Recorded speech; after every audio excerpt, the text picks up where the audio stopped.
Well, hello, everybody. My name is Sean Cacaro, who will be soon alongside Vincent Massacole. He'll be here just shortly for our second spring training live stream of the year.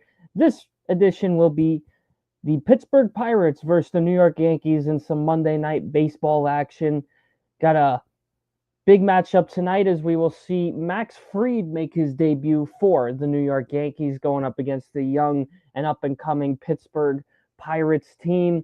Glad you're all here to be able to join us tonight. Can't wait to get this one going on a beautiful, gorgeous night down in Tampa. Wish we could say the same from where we're streaming from, but nonetheless, we got baseball tonight. Pirates come in at 6-3. Yankees come in at 4-4. Pirates and Yankees both coming off of blowout losses. The Pirates lost 10-4 to the Tigers at home yesterday.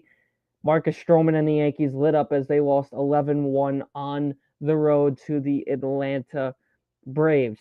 This is the first matchup of the spring between these two teams. They will play each other 3 times, including a matchup on March 11th at Pittsburgh, at the Pittsburgh facility. And then again, Sunday, March 16th, the Pirates will face the Yankees in Tampa for the final time. We'll be streaming that game as that will be a split squad day for the Yankees. So we'll have both coverage of both games right here on the Pinstripes and Pile Drivers podcast. Now, taking the mound tonight, we'll see for the Yankees, Max Fried making his debut, as Max Fried last season went 11-10 with a 3.25 ERA in 29 starts. He has a lifetime ERA of 3.07. So Max Fried, the biggest addition in my eyes to the Yankees rotation. So hoping for big things from him. Taking the mound for the Pittsburgh Pirates tonight will be Bailey Falter. He'll be making his second start of the spring. In his first start, he threw 2 innings with 3 strikeouts, no runs allowed. So he's off to a solid start to his spring. As his last season, he's looking for some improvement this year. Last year went just 8-9 with a 4.43 ERA in 28 games for the Pittsburgh Pirates, coming from the Steel City. Both these teams coming in off of very different directions. The Pittsburgh Pirates. Hey, there he is. What's up, Vinny? I think he's still getting his mic. Hello? There he is. How you doing, Vinny? Are you muted, Sean? No, Can you I'm hear not. me? Am I Yeah, muted? I hear you. I hear you. I don't think you hear me. Well, as he gets that figured out, the Pirates coming in off of a very tough season last year. They finished last in the NL Central with a 76-86 season, which I hate to say it, record wise, is definitely a step up from where the Pirates usually are. Considering they have had lots of struggles since the early 2010s. Yankees obviously coming in off of a World Series loss, winning the AL, winning the AL East, finishing 94-68. Last season, when these two teams did meet, Pirates took 2 out of 3, but keep in mind that was the last weekend of the season when we got to see Paul Skeens taking the mound against the Yankees.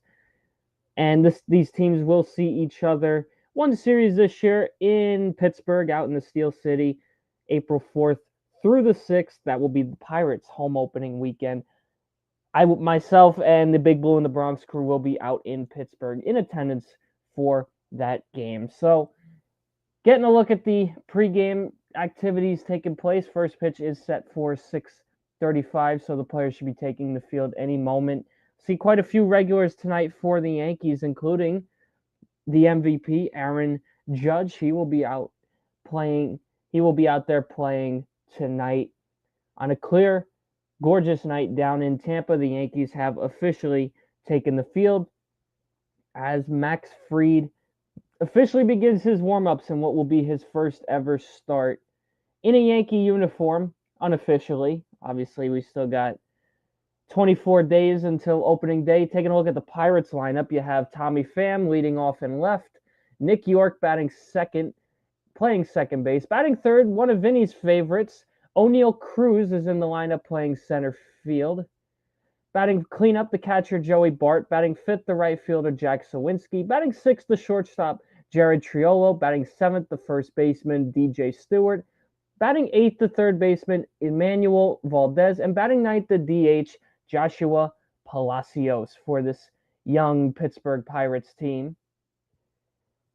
And as I mentioned, Max Fried taking the mound went 11-10 last year with a 3.25 ERA in 29 starts with a lifetime ERA of 3.07. So Yankees looking for big things as more injury woes have hit the rotation, as Luis Gil will be shut down for at least 6 weeks with an injury. So Fried continues to take his warm-ups here. Nice crowd on hand. All right, I'm back. All right, you hear me now? Yep. By the way, we are all just set. to let you know, DJ LeMay is done. By the way, just so you know. Like season's over, done, or he done? He left the game in the third inning. I think. Oh yeah, that I know. I think he's probably not. Well, they've already said Cabrera's winning that race anyway.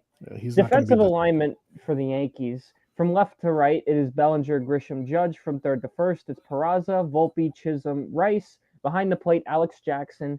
And taking the mound, Max Fried. Vinny, what are you looking for in tonight's game as we get this looking forward to seeing the starters. Looking forward to seeing how the outfield plays and what Max Fried can do. First pitch is in there for a strike. Count 0-1 to Tommy Pham. I'm sure, too, you got to be looking forward to seeing your favorite non-Yankee tonight, O'Neill Cruz, hitting third tonight. Yeah, playing center field, I think. Yes. Yeah. Next pitch is inside, count 1 and you are ahead of me. I'm watching on Fubo. I don't know if MLB.TV would be any better. I'm on Yes through Spectrum. Oh yeah, so am I. So it's going to be. Next pitch. By the way, I have a hit in the air to right. Going back and making the catch is Grisham out number 1. Go ahead, Vinny. By the way, later on in the show, I'd like to propose something interesting that came out today. It was in, of all places, the Wall Street Journal.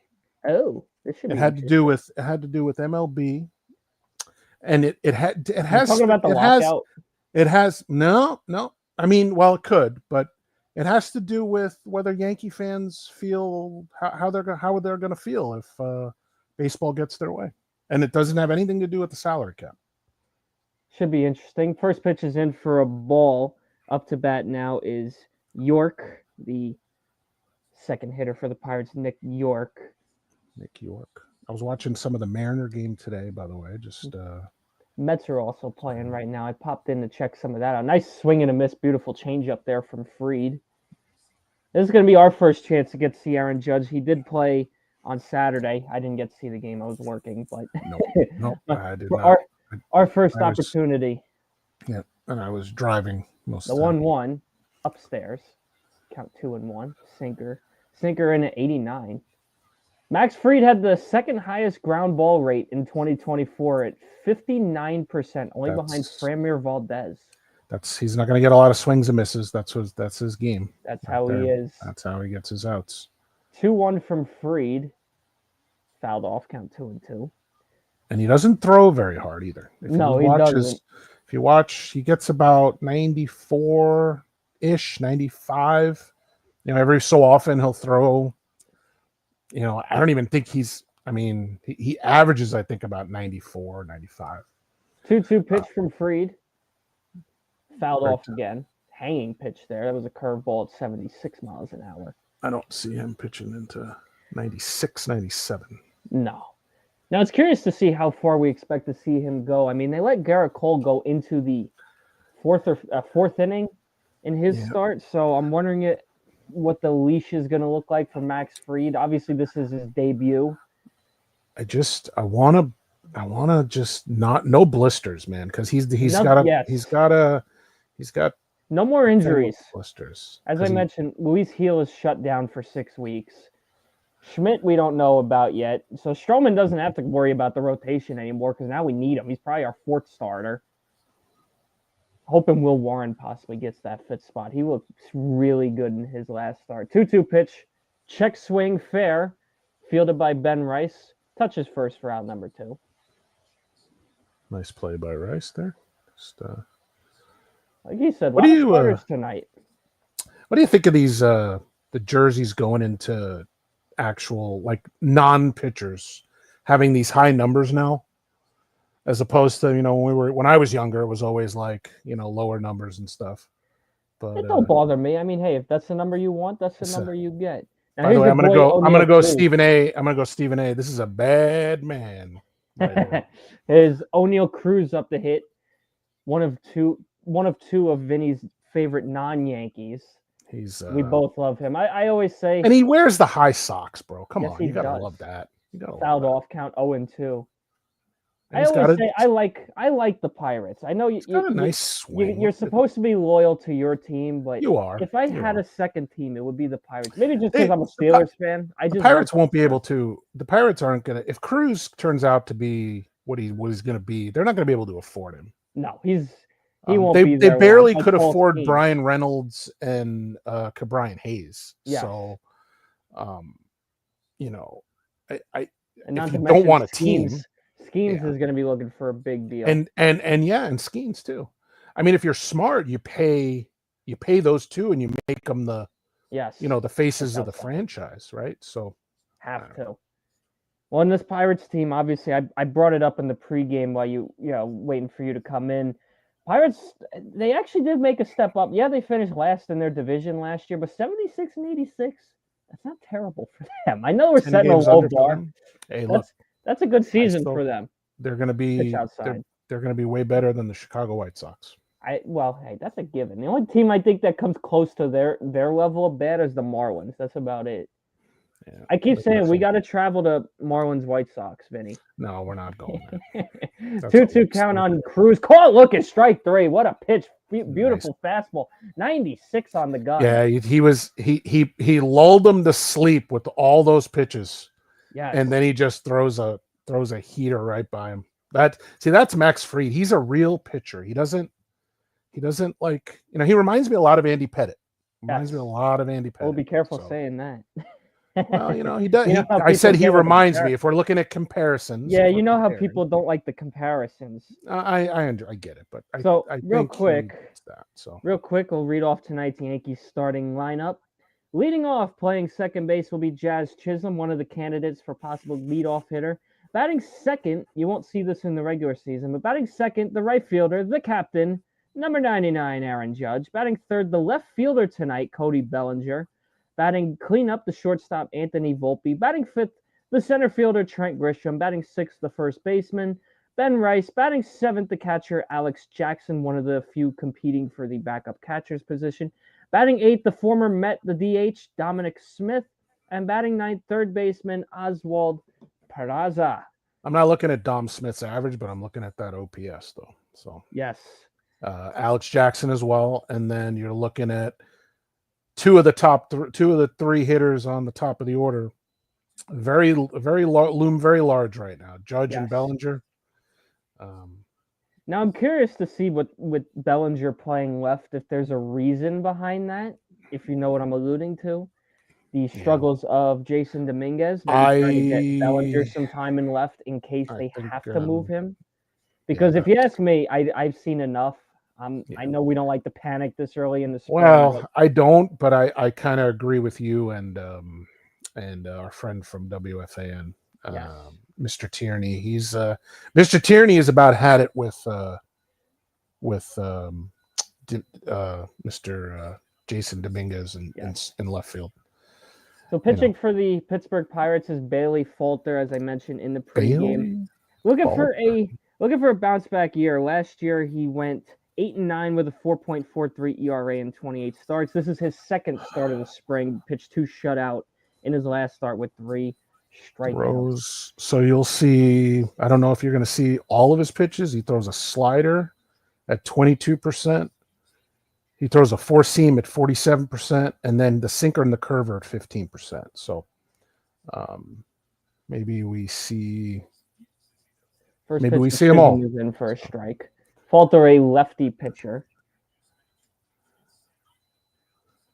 His savant does not look very. He's got a lot of blue in his savant. So He's got a weird pitching style. As Chisholm fouls that off. Yeah, he's got that forward Yeah. motion. Chisholm last year between Miami and New York hit 256, 24 home runs, and 73 RBIs. Looking for a big season. I'm excited to see his first full season with the New York Yankees. The 0-2. In strike three, call looking down the middle. I think the fact that he's going to be happier here than he was in Miami, I think that might. Which is crazy. If you tell somebody from Florida that you get somebody happier in New York, well, I think it's because he has a chance to win a World Series. I think that has something. Well, Stanton said that too. If you remember, he said he liked New York because he got to play meaningful games. And listen, how old is Chisholm? He's a young guy. Aaron Judge is 27. He's 27. He's 27. So if he plays well, yes, they'll give him a contract. And where else do you want that contract? You want it with the Yankees, right? So Aaron Judge up to bat, the reigning AL MVP, hit 322 with 58 home runs last year, but none of that mattered as we saw the struggles in the World Series. Struggles in the playoffs in general, really, if you think about it. It wasn't a good the whole playoffs. It was not a good fall for Aaron Judge. He had his moments here and there, but he did, but it did not come at the best time. As Judge pops one to right, this one drifting into the crowd. Full house. They turned into the New York Stantons last year. Yes. So count 1 and 2 on the MVP. What's the time? When the pitching was good. Yes. On deck, Cody Bellinger. This is our first chance to get to see Judge. Judge in his second game hit a 2-run single in the game against the Trastros on Saturday. The 1-2 to Judge upstairs. Don't hit him, please. We no more injuries. Throw over the plate. You give up a home run, it's Aaron Judge. Well, it is spring. I wouldn't be surprised a ball gets away, but I'm gonna knock on wood and hope that. Let's not. Hey Armand, what's up, buddy? How you doing, Armand? How you doing? I'm one of the regular viewers of the Big Blue and the Bronx crew. Happy to have you here tonight. Thanks for coming in. 2-2 count on Aaron Judge. That is a high fly ball in the deep right field. This one is carrying, but playable for Sawinski for out number 2. Aaron Judge gave it a ride there, just did not get all of it. During the regular season, that might go out. Without the wind factor. Yeah. So Cody Bellinger up to bat. Last year with the Cubs, hit 266, 18 home runs, 78 RBIs. By the way, Armand, thank you for following on X. We appreciate that. Thank you. We do appreciate it. Bellinger hits one to right field, but this one well in play as Sawinski makes the play to end the inning. No runs, no hits, no errors, nobody left on base. We're through 1, still scoreless down in Tampa. So definitely interesting start. No, definitely did not get all of it. Solid. You like the bottom of my thing there? I changed it. I did notice that, yes. I'm the new New York Yankee third baseman. May as well. I mean, no one else is. Although no one else is stepping up.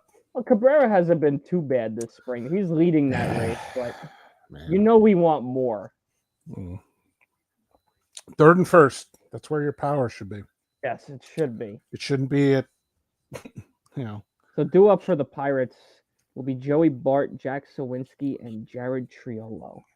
So the Pirates actually bringing a pretty good lineup. Granted, Bradenton's not that far from Tampa. These teams play relatively close. As I mentioned, the first of 3 matchups this spring, they'll see each other opening weekend for the Pirates, April 4th through the 6th. I'm looking forward to being there for those games. Go to my second home, my third home, as I call it. New York's my second home. Pittsburgh's my third home. Stewart played with the Mets last year, didn't he? Yes, or was he with the He was with the. It looked like he was picked by the Orioles. Quick update: round. The Mets game is scoreless. By the way, bottom of the third. Kodai Senga's making his debut in that one. Gotcha. Watched a little bit of that. So while we're talking spring training, obviously, what do you look for if you're a Pittsburgh Pirates? I know it's a Yankees channel, but we like to keep it somewhat neutral. If you're a Pittsburgh Pirates fan, how do you look about this season? Are you just are you going into the season just saying, hey, let's keep all our guys healthy and let's at least hang around 500 and maybe there's a chance? Or are you a Pirates fan just thinking I just expect the worst and go from there? If you're in that division, you have hope. I mean, that Yes, division's not it's not that good. insurmountable. No. I mean, I'm still looking at Cincinnati. I mean, even though I mean, if you look at it, you know, everybody was in a reasonable range to catch each other's. Joey Bart's up to bat, first pitch strike. here's a kid that I'll tell you, this kid fell far from grace. Joey Bart. Yes.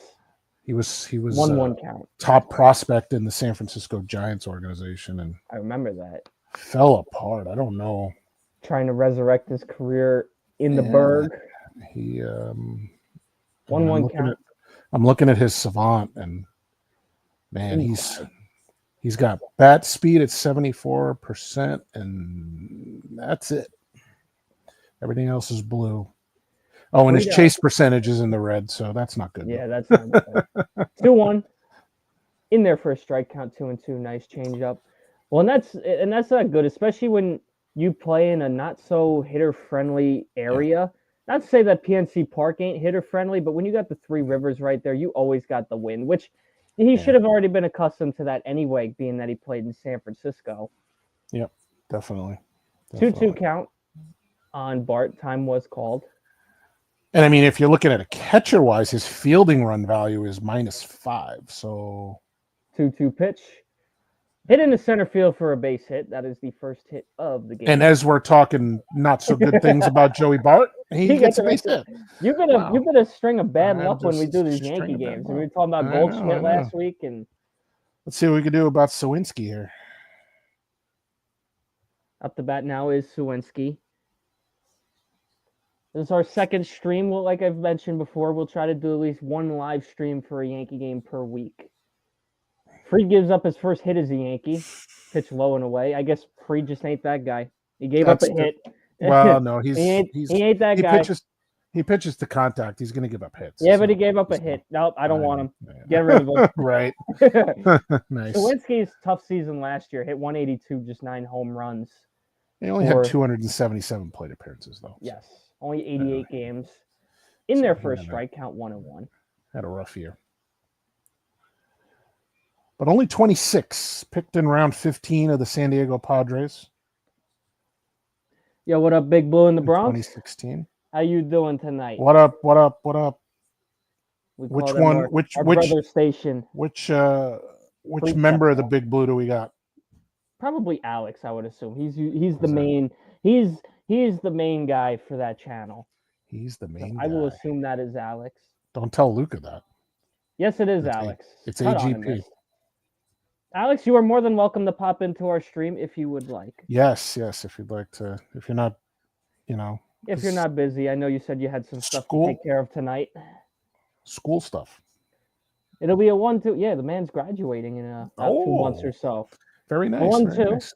That is a high fly ball in the somewhat deep right. He knew he got under it. Judge makes the catch. Yeah, his helmet. Alex said he will pop in after dinner. Okay. Thanks, Alex.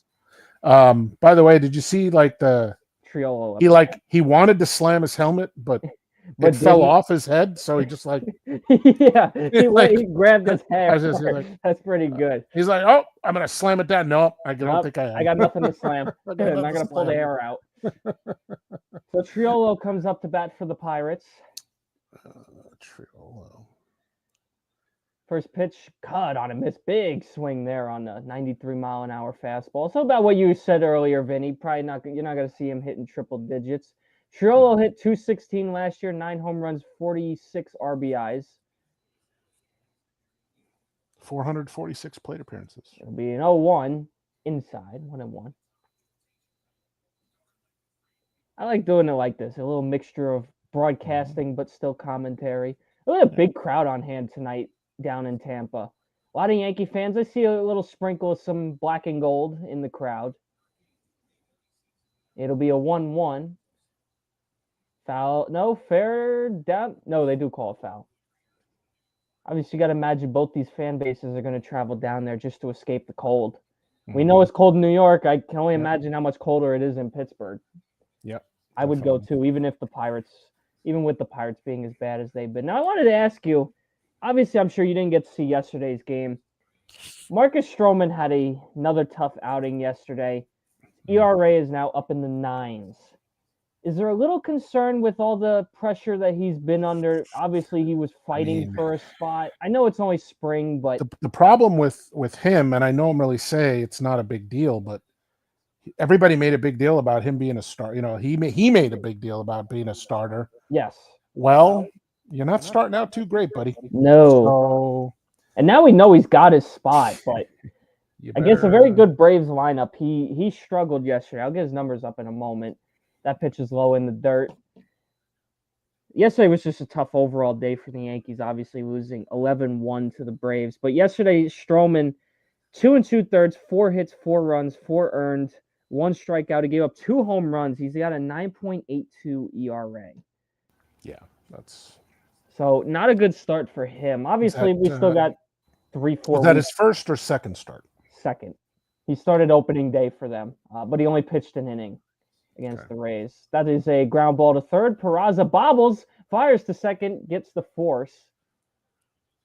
So 2 down in the inning as Triolo goes down. And reaches on the and that goes to the importance of what we need in the infield this year, because Fried's going to throw a lot of ground balls. Yes, and you better be able to field.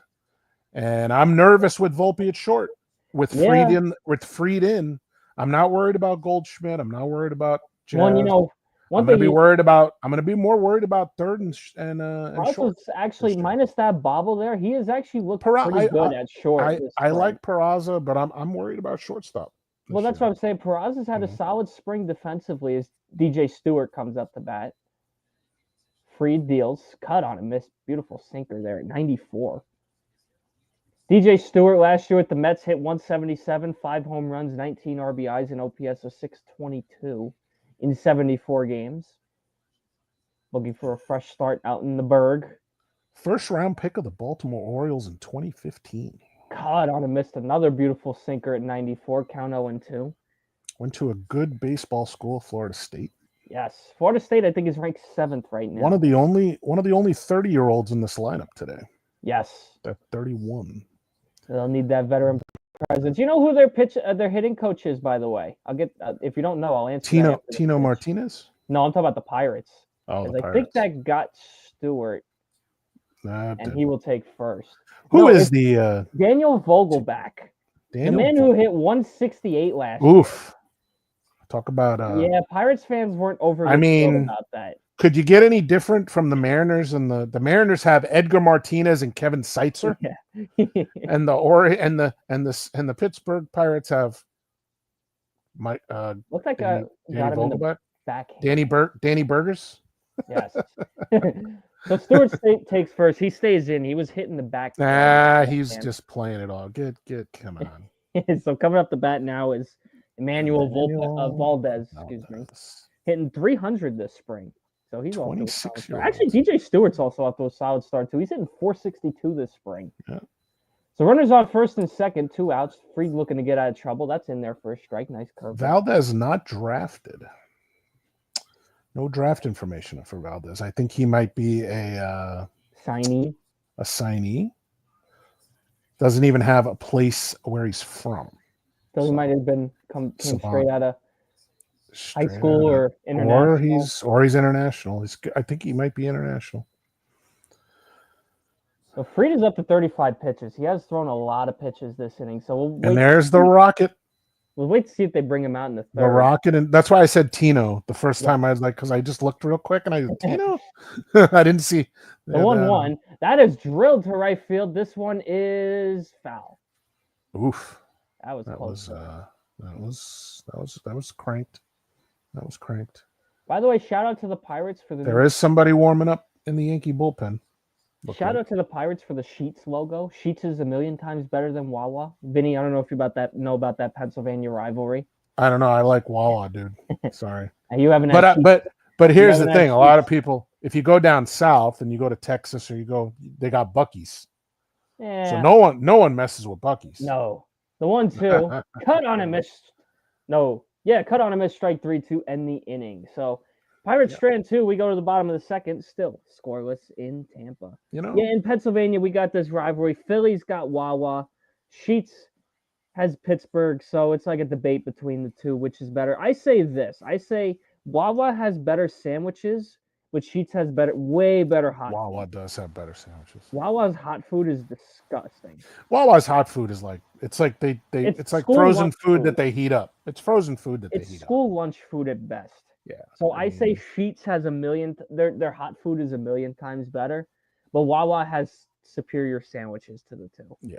Or as they call it where I'm from, the hoagies.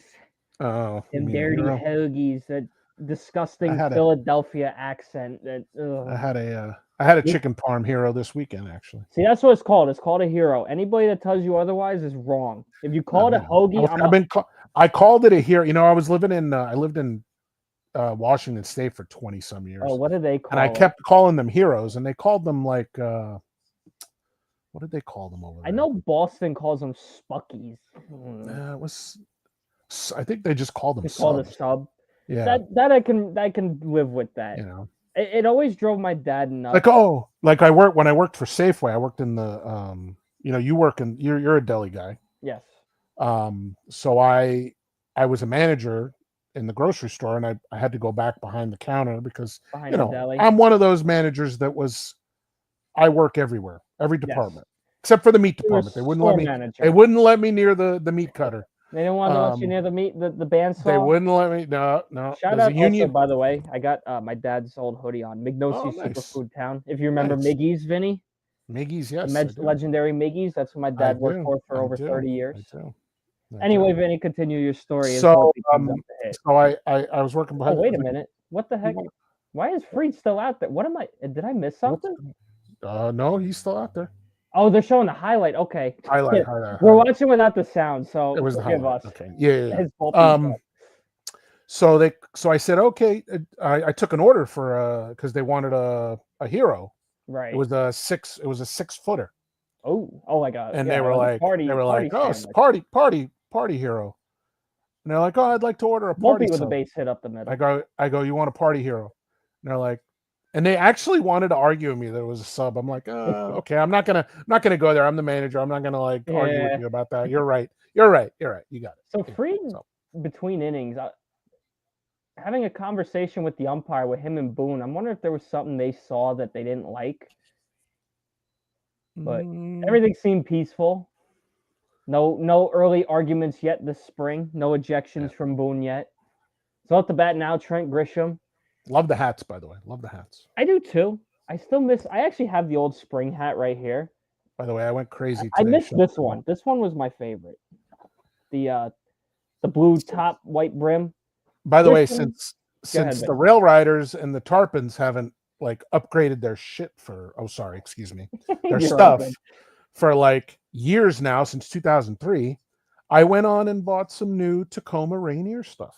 Nice. Actually, that's not true with the Rail Riders or the Tarpons. They were both called the Yankees at one point.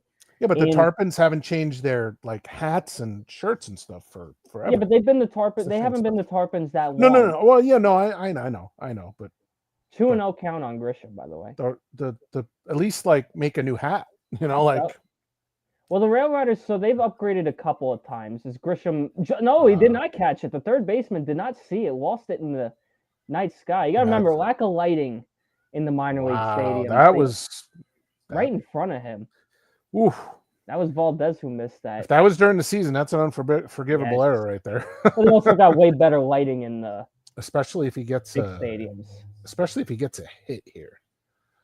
So, but yeah, the Rail Riders in 2013, they rebranded. They were originally just the Scranton Wilkes-Barre Yankees. Right. They changed in 2013. They rebuilt the stadium, everything. I still say, Vin, you got to come out here. I'll take you to a game one night. Yeah, I'd like to see that stadium. It's a beautiful stadium. It's way nicer than it used to be. Pickoff attempt, no good. They changed the jerseys a couple of times, so now it's. Yeah, I saw that when I went on the minor league baseball site. Yeah, it used to be a red vest with a blue undershirt. Now it's just a blue shirt. Kind of looks like the spring unis. 2-1 count in there for a strike count. 2-2. Grisham obviously not really much to fight for. Just more or less just looking to improve because we know he's not going to be starting this year. Yeah, obviously going to be the backup to Cody Bellinger in center, if Bellinger does indeed stay in center. 2-2 count on Grisham. Outside 3-2. Hoping to go to I usually go every year to a Rail Riders opening night. I go to a lot of games, like I said. That's why I love these spring games, because I want to know who I'm going to see when I'm in Scranton. Yeah, I got to see who they're playing opening night. So, by the way, the last 3 seasons for Grisham, 184, 198, and 190. Pitch upstairs, he works a walk. 2 on, nobody out. Yeah, and we knew that when we acquired him from the Padres with the Soto deal. He was never a good hitter, but he's a Gold Glove defender. He had one good year. Ben Rice comes up to hit. I believe he had one good year with, this wasn't San Diego, it was somebody else. Now Ben Rice, obviously, I think obviously he's gonna be backing up Goldschmidt at first. He could be a candidate for that backup catcher spot. Now he is primarily a catcher. He did most of his time with the Rail Riders as a catcher. Yeah, and if he bounces back after a tough season last year, he needs to be a lot more consistent. Yes, he started. I know he only had 178 plate appearances, but after that 3 home run game, he hit 7 all year. Chopper to second, chance for 2, fires to second for 1, fires to first. And not in time, so just a fielder's choice runner on third. Nice hustle down the line. Nice hustle there by That's Rice. As Jackson comes up to we need to stay out of those too. Yes. The Yankees hit way too many double plays last year. Way too many. I was way too tired of seeing 1 out, runners on first or runners on first and second, and then all of a sudden. So here comes Alex Jackson. He only had 58 games last year with the Rays. Hit 122, 3 home runs, 12 ribbies. Like to see more from him at the plate. I'm actually interested to see Dom Smith next. Me too. The ex-Met. I hope Alex gets on. So 2 on, 1 out for Alex Jackson. Yankees looking to take the lead in a scoreless game here in the bottom of the second. Number 6 pick in round 1 of the Seattle Mariners in 2014. I was around during then, and they actually talked about this kid as if he was like the next. You probably actually got to see him with the Tacoma Rainiers at one point. You may he was up a few times. 1-0 count on Jackson. Upstairs. But it's never. He's really. I don't know. He's had 5 seasons. His average is 132 in those 5 seasons. Not much of a consistent hitter. Yeah, and only 340 plate appearances. Consistent in the wrong way. Yeah. Welcome all those who are tuning in on this Monday evening. Pitch to Jackson, fouls it off. Out of Rancho Bernardo, California High School. So they're showing the backup catcher options. Obviously, Ben Rice, we mentioned, Alex Jackson. And then my personal favorite, the kid I'm rooting for, is J.C. Escarra. He had 261, had 12 home runs with the Rail Riders. Most of those came within like a 1-week stretch. He got really hot against the Lehigh Valley Iron Pigs in what was a 6-game sweep. Pitch low and away, 3-1. Obviously, if you don't follow minor league baseball a lot, to limit travel, they do 6-game series. They do Tuesday through Sunday. I don't know if you know that, Vinny. Mm-hmm. Yeah. So, yeah. I wonder how. I mean, this kid's been in the minors for a while because he was drafted in 2014. Count full. And he was drafted out of high school. So I wonder, maybe not going to college. I don't know if that had anything to do. Well, what year did you say he was? He was 2014, round 1, number 6. Well, you got to remember too. At that time, the minor leagues were way bigger. You remember you had 7 levels at one point. Yeah, that's true. So it used to be a longer process to. Yeah. But being a number 6 pick. Back when our beloved Staten Island Yankees were still a thing. That's right. Count 3-2 on Jackson. Falter only thrown 24 pitches despite getting into trouble. Pitches low, ball 4, bases loaded with just 1 out in the inning as we see Dominic Smith. Good eye, Alex Jackson. Good eye, buddy. That's what we like to see. If you can't, Dominic Smith. Never thought I'd see him in a Yankee uniform, but you never know. You know what? Paul Goldschmidt obviously is only a temporary option. Dominic Smith works out. Could you imagine if he becomes our regular first baseman? That's true. If he stands out, if he plays well in Scranton Wilkes-Barre this year, you never know. So Alex Jackson was the number 1 pick of the Mariners in 2014. Dominic Smith was the number 1 pick of the Mets at number 11 in 2013, both from California. Yes, Smith split And his both time from last high year schools. And both from high schools. with Right the out of high Reds school. and the Red Sox last year. Hit Pitch to 233. Smith, broken bat, pop fly, dunks in for a base hit. That's going to bring in at least 2. Way to go, Dom. Had him tied up there. My 2 God. runs are going to score, and the Yankees take a 2-0 lead. The first runs we have seen on stream, if you remember, last one was a shutout. My stream here is buffering a lot, so no, I might have to restart this. Broken bat, tied up on the inside. Way to go, Dom. Was Good that job. off in half. 2 runs score. Way to go, Dom. And that'll bring up Oswald Peraza. Did he not get the memo where he doesn't have to shave? Yeah. Runners on first and third, 1 out. Yankees have now taken a 2-0 lead. Peraza looks at a strike. He's somebody I'd like to see more out of this year. Struggled last year with the Rail Riders. Didn't get to see much of him in the big leagues. There you go. It'll be an 0-1 to Peraza.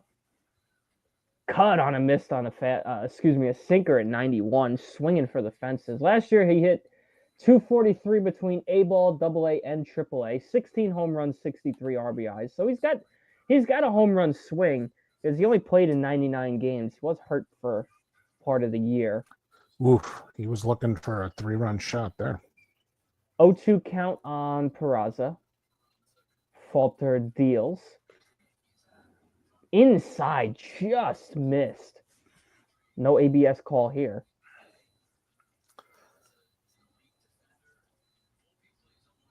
Wow. I thought that was a strike. I'm surprised the Pirates didn't challenge. I think if it's close, I think they're gonna let it go. Let it go. I think that unless it's totally obvious, I don't think you're gonna see a lot of those this year. I have a feeling it's gonna be I don't know. We'll see. I mean, you might be right. I mean, in a bigger spot, I'm sure they're going to go for that every time. Well, yeah, if you have 2 challenges. If you have 2 challenges left. Cut on him at strike 3. If you have 2 challenges left in the 9th inning. Yes. And you think the pitch is just a hair off. Peraza tips that into the bat. You're gonna use them. So I'm noticing, looking at the crowd, I'm wondering if it's these Pirates fans bringing these guys in. There's a decent amount of Philly fans there tonight as Chisholm comes up to bat. Chisholm 0 for 1, struck out in the first, gets his second plate appearance here in the second inning. Jazz Chisholm, one of the players fighting for that leadoff spot, as that's slowing away. I like you know what? I understand why they would consider him for the top spot, because he has a lot of speed. He does. He swings and misses. He swings a lot. He swings a lot. He does swing a lot. He has a very high chase percentage. In there for a strike. I mean, his chase percentage is along the lines of like your middle of order guys like Bellinger, and I mean, so. But Miami counted on him to hit home runs too. So this is true. 1-1 count on Chisholm. Popped foul on the third base side, out of play. And he was an MLB The Show cover boy. Yes, he was with the Marlins. I don't think anybody expected it either. I think everybody thought that was going to be Julio that year to get the cover. Jazz had a pretty exciting year that year too. Yes, he did. Well, he was an exciting player to watch. He probably had attitude issues because the Marlins were done by the end of April. As that ball gets away, this one might score a run, and it does. The Yankees take a 3-0 lead off the wild pitch. Joey Bart. Nice speed there. That defense showing out for Joey Bart. This one, just right off the wrist. And it gets away towards the dugout there, the on-deck circle. So the Yankees take a 3-0 lead here in the second inning. You hope to see more of this in their matchup in the regular season. Obviously going to be a much colder temperatures to expect when they match up in Pittsburgh in April. Chisholm hits that back to Falter. Falter nearly falls, but he gets the play to end the inning. But 3 runs do score. Yankees take a 3-0 lead as we go to the top of the third.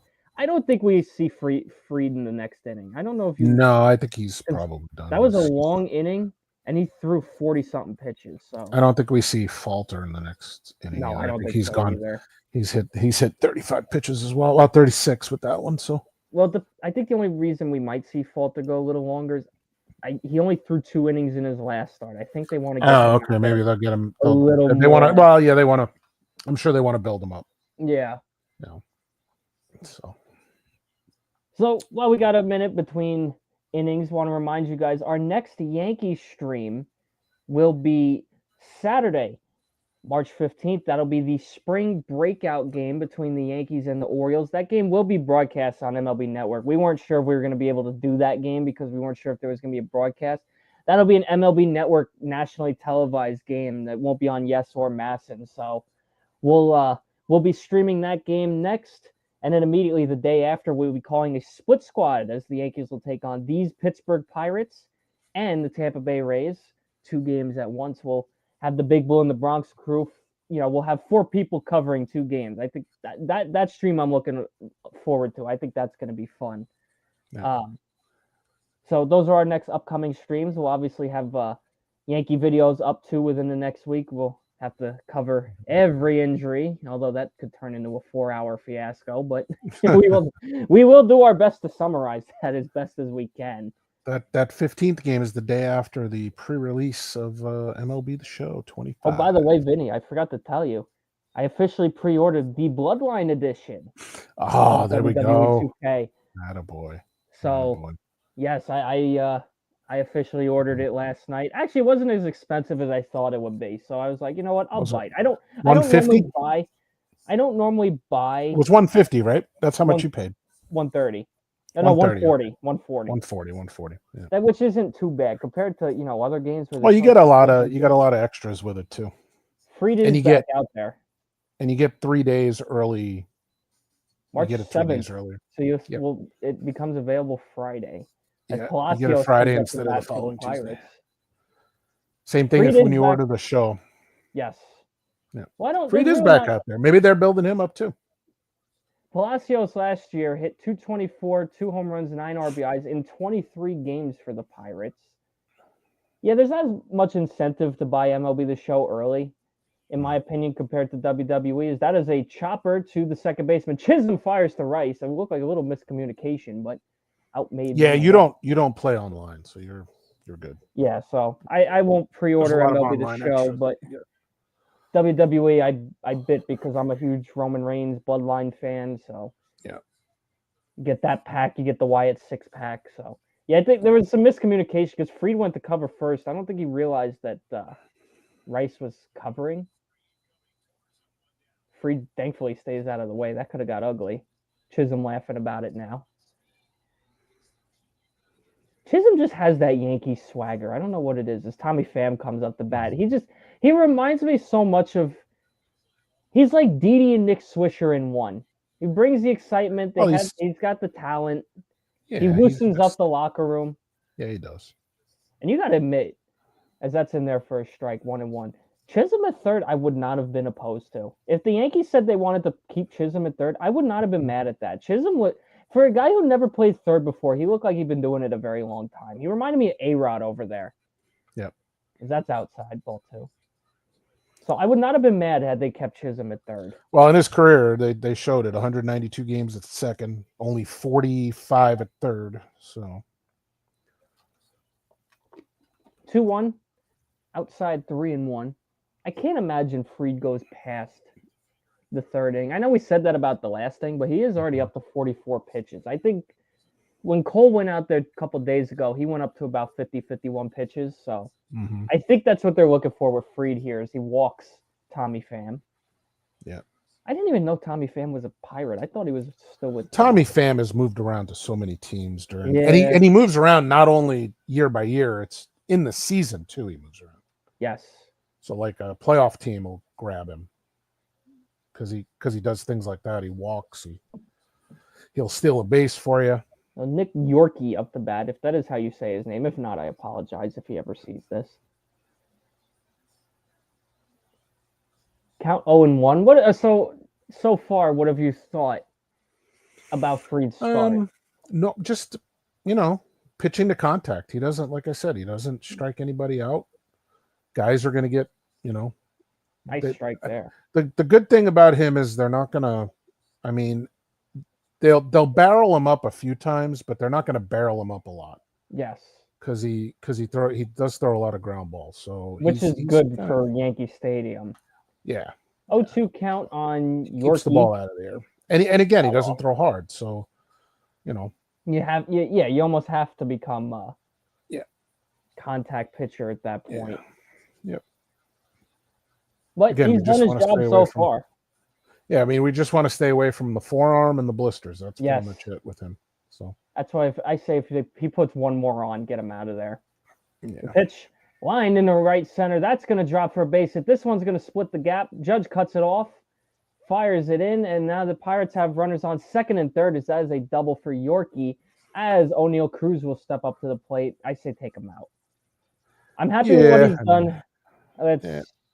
I've seen enough for tonight. And here comes Aaron Boone to take out Max Fried. Not a bad night. He is responsible for the two runners. Did put a couple men on, but he did get out of trouble in the second inning. Close to 50 pitches. I mean, that's gets an ovation from the crowd.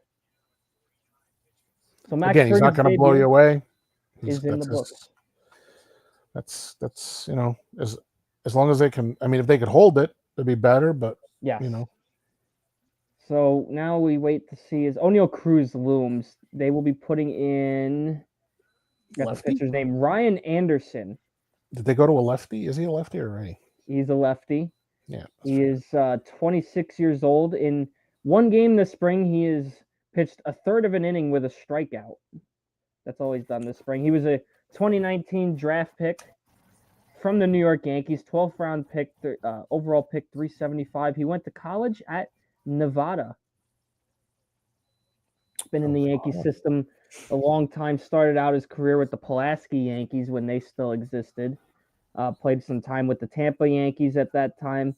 Last year got as high as Somerset with the Somerset Patriots. That's another stadium I would like to see. I've never been to Somerset for a Patriots game. I've passed by the stadium my whole life. Never been there for a game. Yep, Somerset. And that's not far from Staten Island. That's only about, what is it, Vinny? About a half hour, maybe 45 minutes. Probably about a half hour, 45. Yeah. So pending traffic, the outer bridge is not the outer bridge can easily turn a half hour trip into an hour and a half if it really wants to. It's true.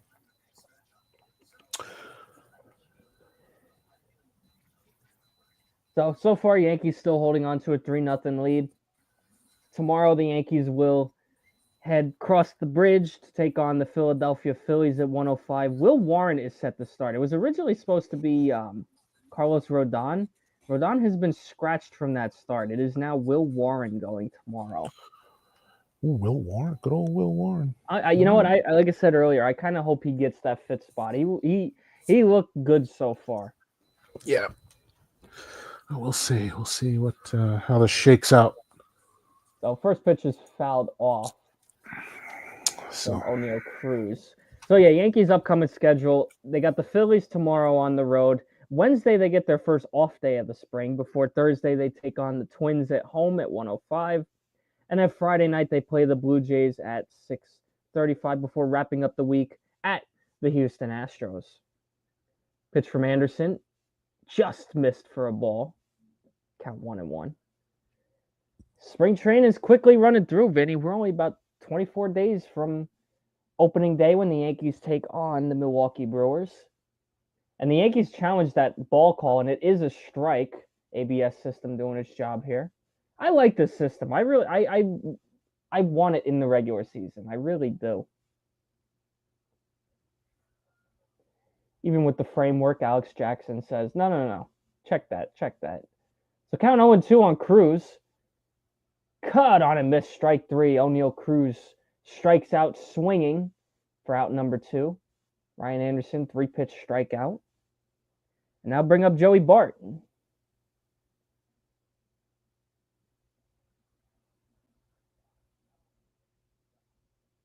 Bart, 1-for-1 in this one. As Vinny was trashing him earlier, Vinny jinxed him with a hit. We lose you, Vinny. Bart drills one to left field and deep. This one's got a chance back at the wall. This one is out of Steinbrenner Field. A 3-run home run for the Pittsburgh Pirates. And this game is all knotted up at 3. What a shot by Joey Bart. That one was out of Steinbrenner Field. We'll wait to see if they give us any StatCast information on this one. Pitch outside, and he crushed it. He got everything out of it. I think I lost Vinny. He's having some mic troubles. Oh, there he is. Did you see the pitch? Yes. 109.1 off the bat. It was only thrown at 91. Yes. And it was got all of it. That was a BP fastball. That's what you call a BP fastball. He didn't even put anything behind it. No. So that those two of those runs will go towards Max Fried. Only one will go towards Anderson here. I don't know. I'm more interested in this conversation between Clemens and Fried right now. That is true. You get the great Roger Clemens talking to you on the, it's not every day. I think Pettit's down there too. Is he? Pettit's down there too. But I think Fried kind of gravitated more to the Rocket. Yes. Well, I know we don't know if Pettit's there tonight, but we know the Rocket is. He's sitting in the dugout right now. Mm-hmm. So 2-1 count on Sawinski. Ryan Anderson deals. That is lined up the middle. And again, bobbled by Volpe. And that's going to be an infield hit and or an error. Oh, boy, oh, boy. Yeah, Volpe better clean that up, man. That's struggles are continuing. He's got like I said, I'm worried. I mean, he got caught in between. That is a tough play. And he was heavily shifted, but it's something you don't want to see. We'll wait to see what the ruling is, and it looks like they are going to give him an error for that. Off the bat now is Trollo. Stolen base attempt. Chisholm just keeps it from going in the center. Wild throw by Jackson. I don't know. Might have knuckled on him a little bit, but still. So Fried's final numbers, 2 1/3, 2 runs, 2 hits, 1 walk, 2 strikeouts in 49 pitches.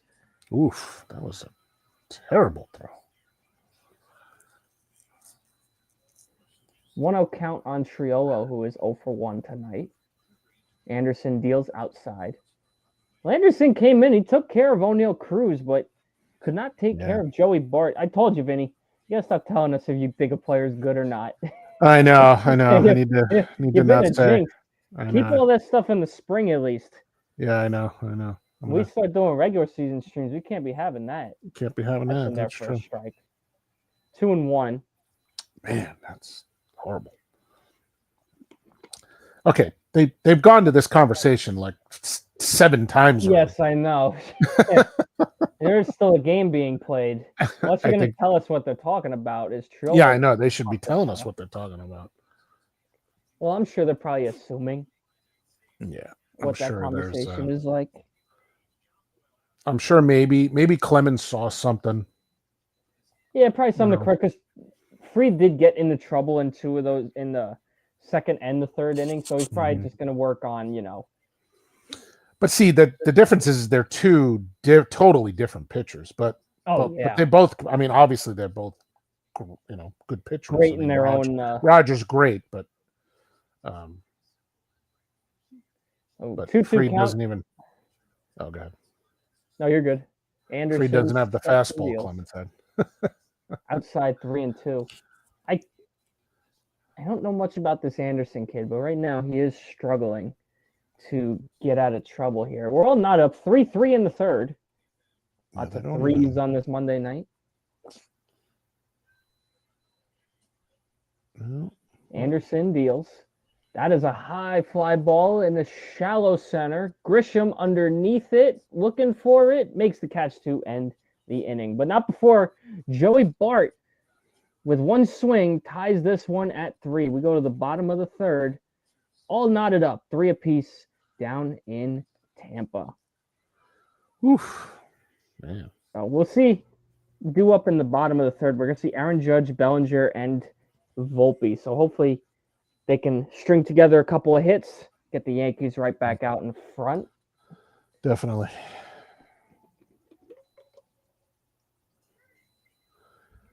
So let's look at Ryan Anderson. Vinny, the analytics guy for us. Yeah, I'm getting some numbers on trying to show Anderson. I don't have there's not a lot. There's not a lot. He doesn't have a very long career. He hasn't played many games in the minors from 2019 up till now. Like I said, he got his highest Somerset last year, started out his career down in rookie ball, drafted by the Yankees out of Nevada in the 12th round. There's not a lot for him. Not a lot. And we'll wait to see who comes in for the Pirates. I don't know that Falter. I think Falter comes out for one more inning. We wait and see. Yeah, maybe. And he will not. He will be coming back out. They do not have another pitcher set. I'm looking at MLB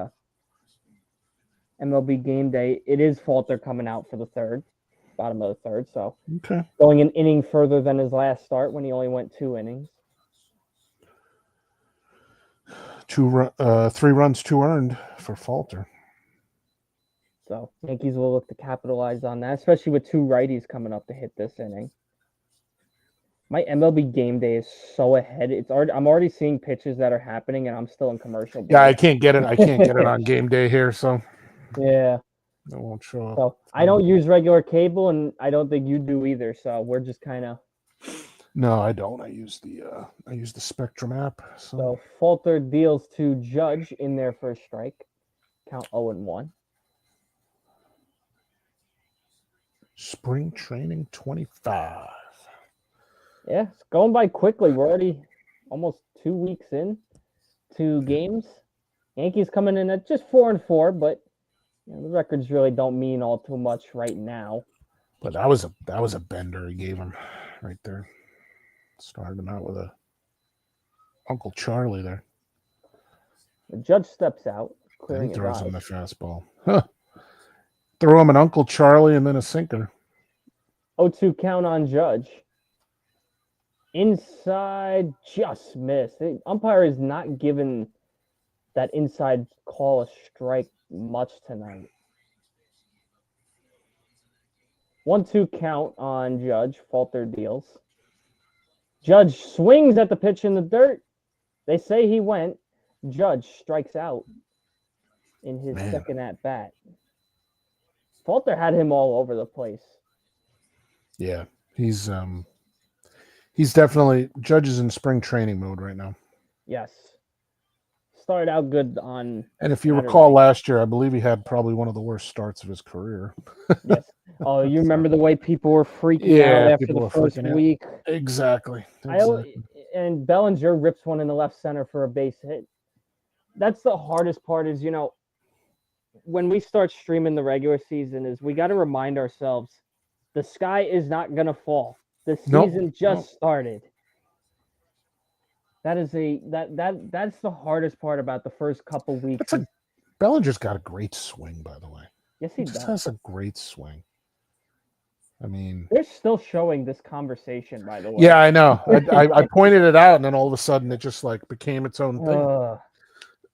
Max Fried. And that's why I like that we're doing this because these broadcasts are so painful to listen to some days. It's just, especially if you're listening on radio. Like as Volpe comes up to hit, he had a single. I was out with my uncle a couple days ago. Now he's a Phillies fan. He's from Philly, and we were listening to the Phillies game on radio, and it was the Red Sox broadcast that was being simulcast, and oh my goodness, you didn't know what was happening in the inning because they were talking about this wasabi contest and whatnot. I'm like, what are we doing?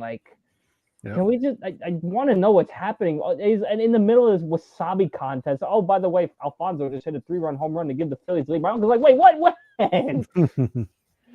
It was driving him crazy too. Oh, there's Alfonso Soriano. I haven't seen him in a while. That's a name I haven't heard in a minute. He was talking to Judge, looks like, the other day.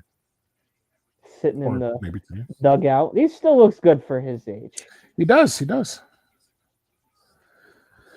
Well, that was So a hack and a half by Volpe. 0-2 count on Volpe. We're in the bottom of the third, all knotted up at 3, as you can see on our bottom ticker.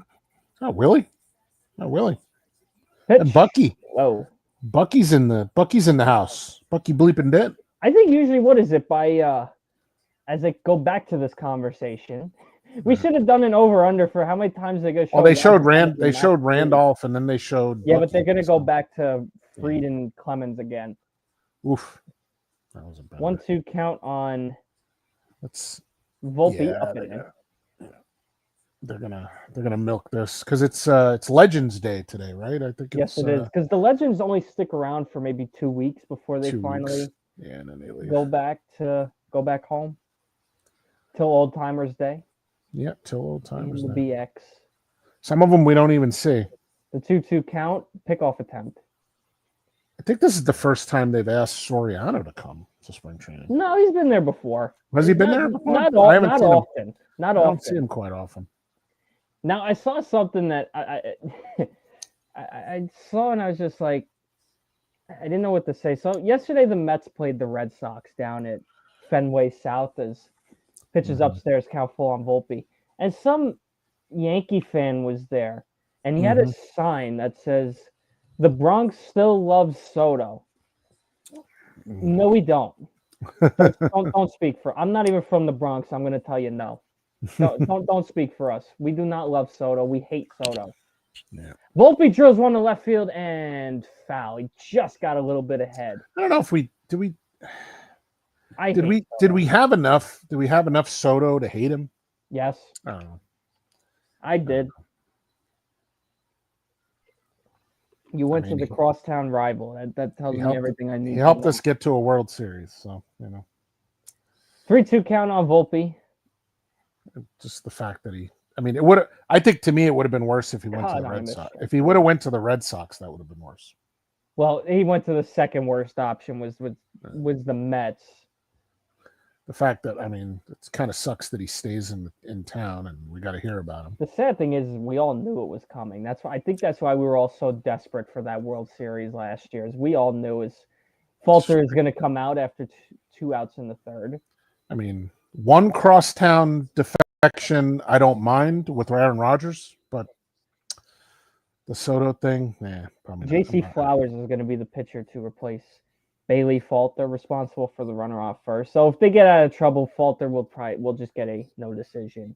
Yeah. But that Rodgers thing would be funny. If Alex does come in and join us, I know I want you to ask him about it because every time I bring it up to him, he loses. I just don't know what they're. I think they're thinking of a bridge between him and maybe I don't know. Well, I said to one of my cousins though. I said, look. You bring in Rodgers, you can't bring in your QB of the future. He's not going to go. Because Rodgers. No, he'll go. He'll go. But Rodgers will not go. He'll go. No. He'll go. Listen, he's in a different mindset now. He's not the same. He is. He was willing to come back to us. Well, did you hear what happened with Jordan Travis? Your future quarterback. Well, we took a flyer on him in the 5th round. I wouldn't say he's not. And then but then the thing is, they rushed his return. They set him back even further. Yes. He was already coming off of a significant injury, and then that's Joe Douglas for you. Yeah. So, I text Luca about it. He said, "Of course they did. I don't even get mad anymore." So if you go by Mel Kiper's mock draft, which was kind of crazy. Mm-hmm. Shedeur Sanders is going to the Jets at 7. I don't think he falls that far. I like Travis Hunter way better than Shedeur Sanders for the Giants. I do too. Because other than Cam Ward, I don't take a quarterback. I think unless you want him to sit.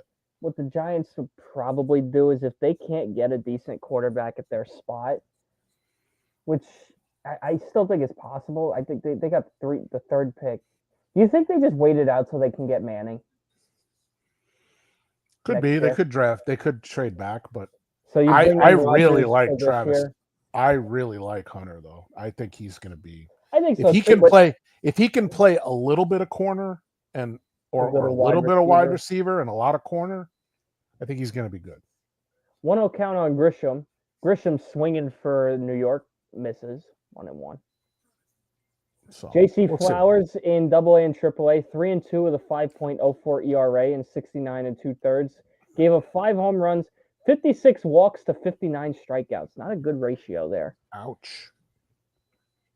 Ouch. The 1-1, low 2-1. He played with the curve. Played with the curve, played with the Indianapolis Indians. Yeah, he did. 2021, he played with Greensboro and Bradenton. All within the Pirates organization. West Virginia, the West Virginia Black Bears. When they still existed. That's a name I haven't heard in a while. That was one of those teams that got cut after the minor leagues got trimmed down to 4 levels. Yeah. 2019 round 4, pick number 124 of the Pirates. Yes, messed up the scoreboard. It's 3-1, but it says Rice is hitting. Nice. Grisham drills this one down the line, foul. I don't know what the exit velo on that was. That was a loud swing. Well, I can let you know that. Let's see. Must be a chilly night down in Tampa. Everybody got the hoodies on and the. They're not going to tell me what the exit velo is on that one. Oh yeah, it must be. Supposed to warm up here tomorrow. Thank God. Thank goodness. I couldn't believe we really went from like 50 degrees on Saturday to 16 yesterday. It was disgusting. Yeah, we were at 30-something yesterday. Yeah.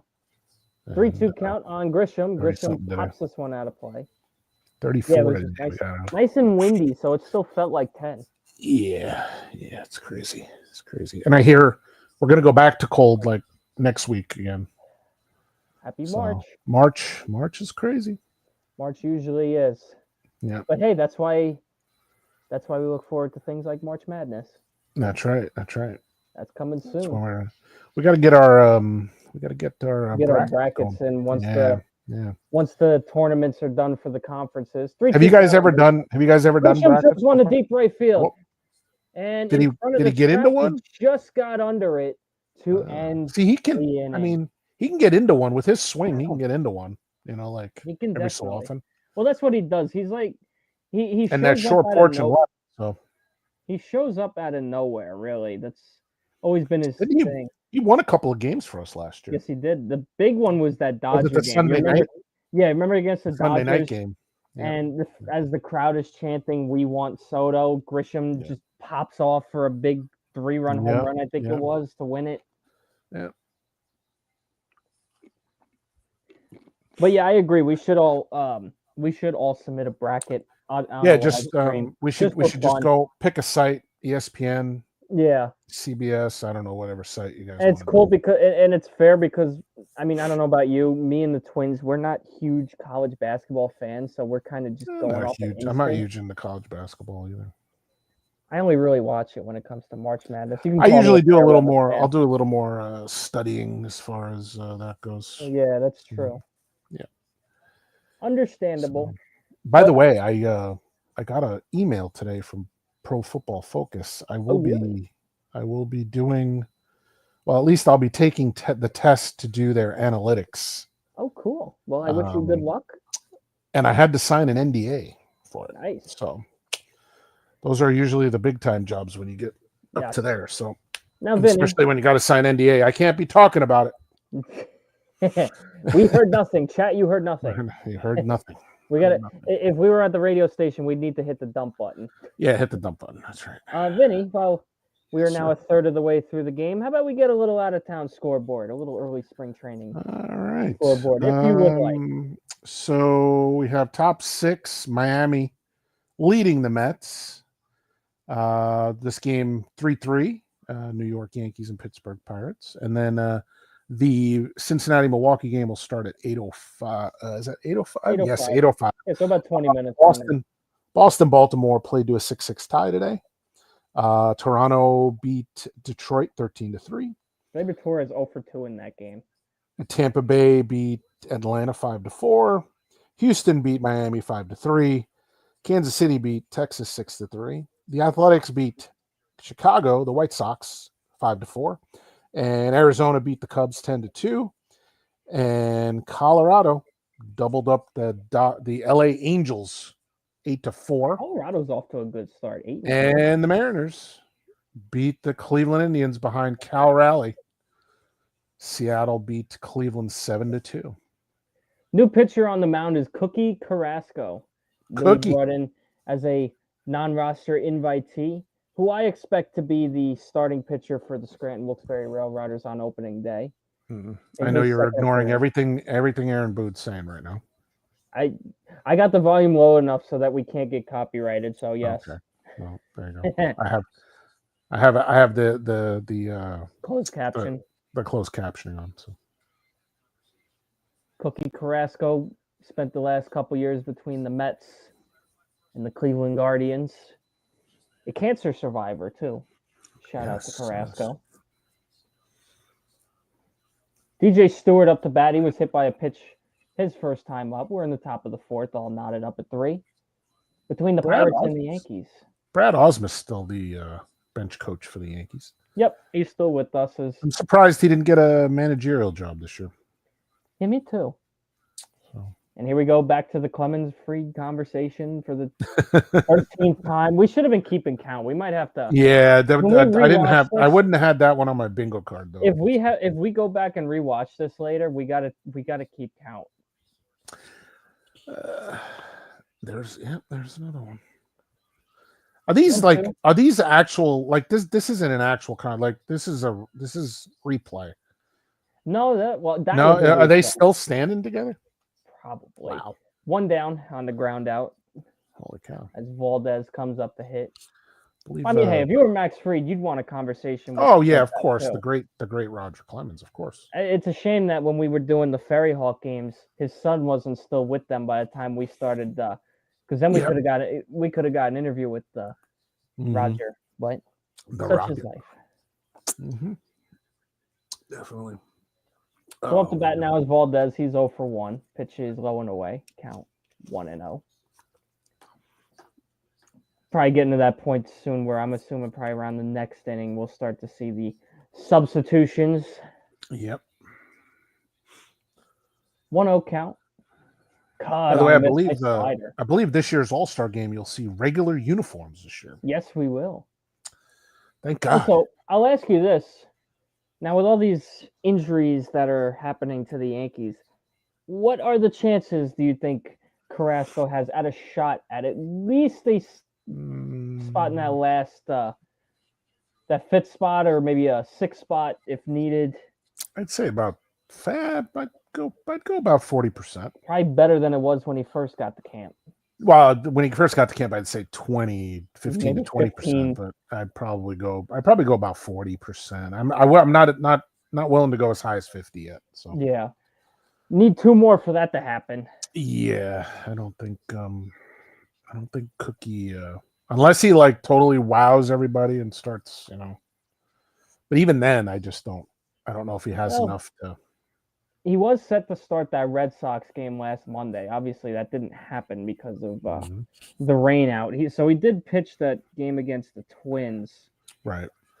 And he's still a veteran pitcher, so you kind of, Well, last year, it was rough for him. With Cleveland, he was 3-10, 5.64 ERA in 100 2/3.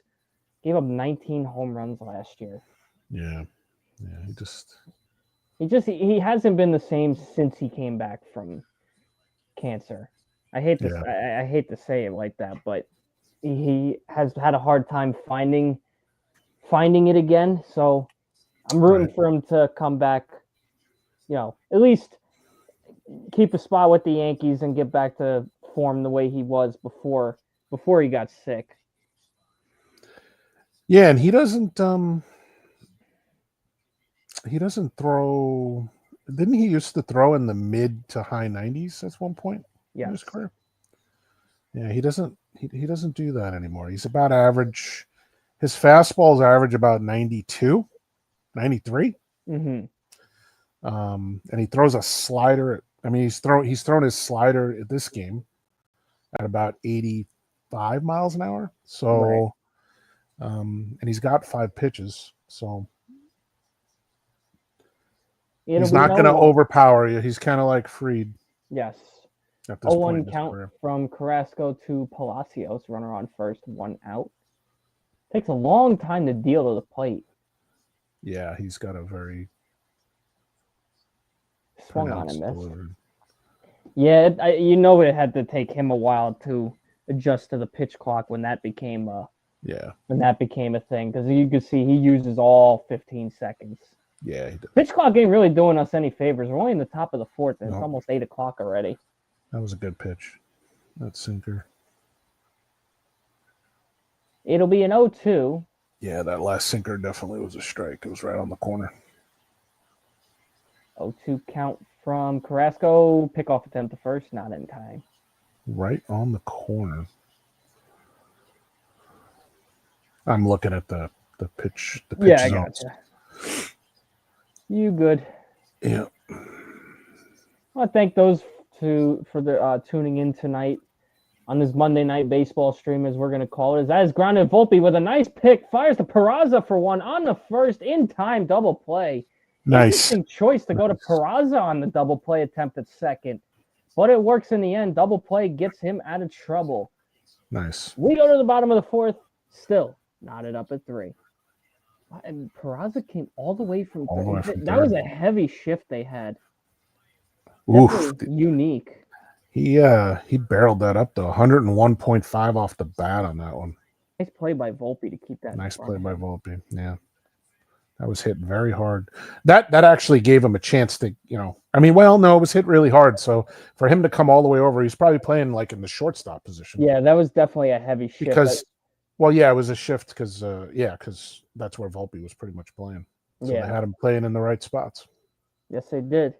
101.5 off the bat on a 92-mile-an-hour pitch. So now we'll wait to see who comes in for the Pirates. Due up for the Yankees in the bottom of the fourth. It will be Ben Rice will lead it off. If MLB Game Day would work, that'd be amazing. It'll be Ben Rice, Alex Jackson, Dominic Smith due up in the bottom of the fourth. Mm-hmm. Bottom 4. Like I said, pitch clock's really not doing anybody any favors right now.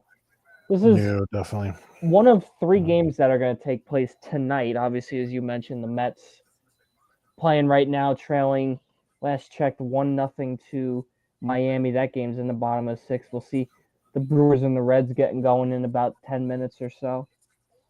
I like once you start seeing the Mets just tied it, as I said that. This is the part of spring training where it feels like it starts to drag a little bit. Now we've seen the games, we're happy it's here, and now it's like, okay, I'm ready for the real thing.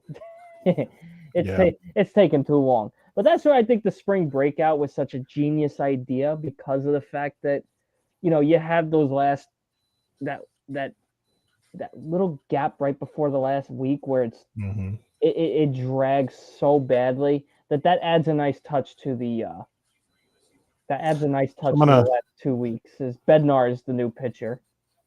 I'll show you a little interesting thing here.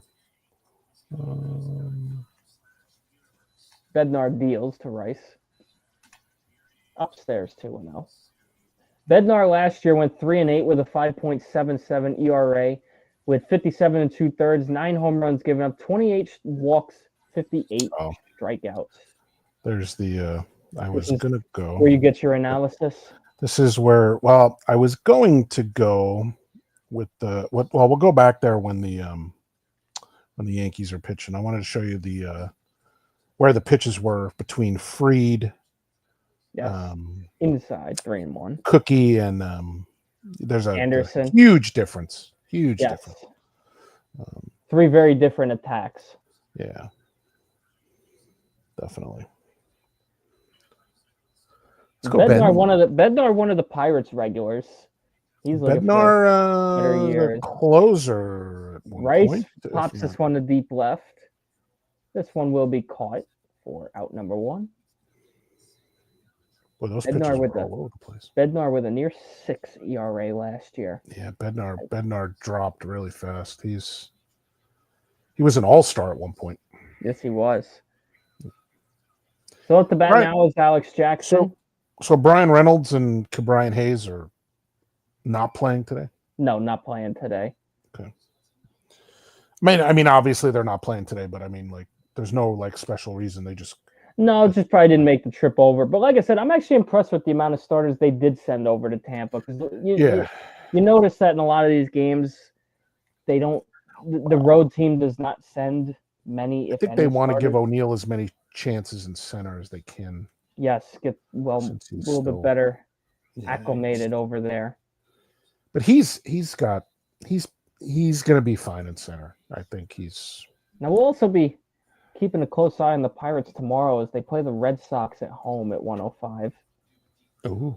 Taking the mound for the Red Sox will be Priester against Andrew Heaney for the Pirates. Andrew Heaney. I don't like that name. Well, you know, he's lasted this long. Yeah, I know, somehow. Ooh. I think he was on that pitch too. Yes, he was. Yeah. So count 1 and 2. On that pitch. 1-2 is a high fly ball in the center, but playable. Underneath it, looking for it as Cruz finds it for out number 2.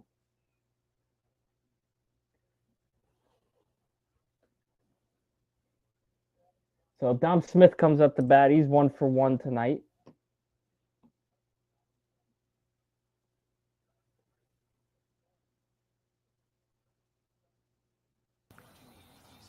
Yep.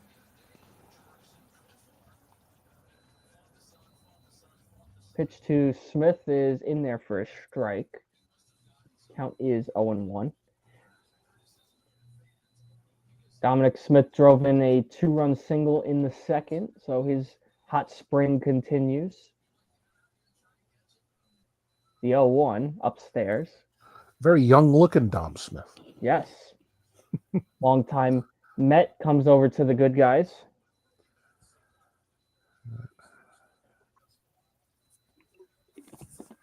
1-1 count. Cut on a miss. Count 1 and 2. Nice 96-mile-an-hour fastball there from Bednar. He's played 8 seasons. He's only 29 between the Mets, Nationals, Red Sox, and Reds. 64 career home runs. Obviously, the 11th overall pick by the Mets, as you mentioned earlier. He may have a chance to make this team. I still think, like I said, obviously Goldschmidt's our guy for now. But if he plays really well, he could be our first baseman for the next couple of years. I say could. I don't want Yankee fans to come at me and say, "Oh, you're crazy." Dominic Smith didn't give him a chance. Give him a chance. I mean, look, Paul Goldschmidt is not the long-term solution. I hate to break it to you. And if Bryce can't get back, no, but I still think, but there's there's potential. I can't see Dom Smith outplaying Paul Goldschmidt, but stranger things have happened. Yeah, I know. Well, if Smith stays within our system, he'll either, I don't think he makes the big roster, but he'll definitely get the start down in Scranton.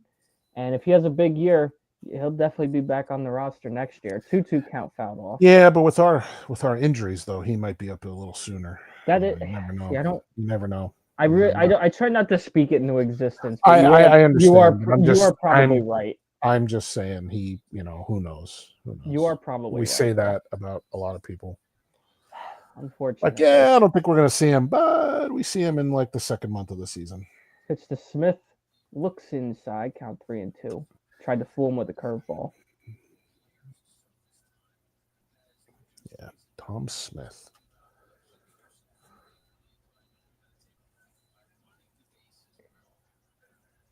Three-two count. Nope, don't swing at that. Bednar deals. That's caught on a miss. He was swinging for New York. Came up just a little short. We're through 4 here down in Tampa. All knotted up at 3. I wish we were in Tampa. Probably so much warmer there. Oh, I'm sure it is. Everybody down there wearing heavy jackets and hoodies. It's probably 65 degrees. Well, Bednar can still bring the heat, 97. So yes, he can. No one's telling him he still can't throw hard. No. Well, like I said, tomorrow we'll see Will Warren and the Yankees taking on the Phillies. If you're not in the Pennsylvania area, that is the free game of the day on MLB.TV. So if you don't get a Philly network, you can still see the game tomorrow. I figured I would put that little PSA out there for those. Is that free? Is that a free game of the day? Yes, it is. Actually, I think every game is. No, not every game. Every game that's televised. So I guess MLB.TV is doing a free preview because every game that's televised is a. I was gonna say if they're doing it free the whole spring, why am I paying? No, they're not doing it free the whole spring. I actually had to renew my subscription. Dude, yeah, I know. I got my renewal notice. I did too. The week before last. I'm waiting until I get paid to use it. Thankfully, tonight's game being on. Yes, tomorrow. Yeah, tomorrow it's on in the Philly market where I live, so I can still see tomorrow's game. Got the replay anyway. I'm usually a yearly. I pay the year and I forget about it. Me too.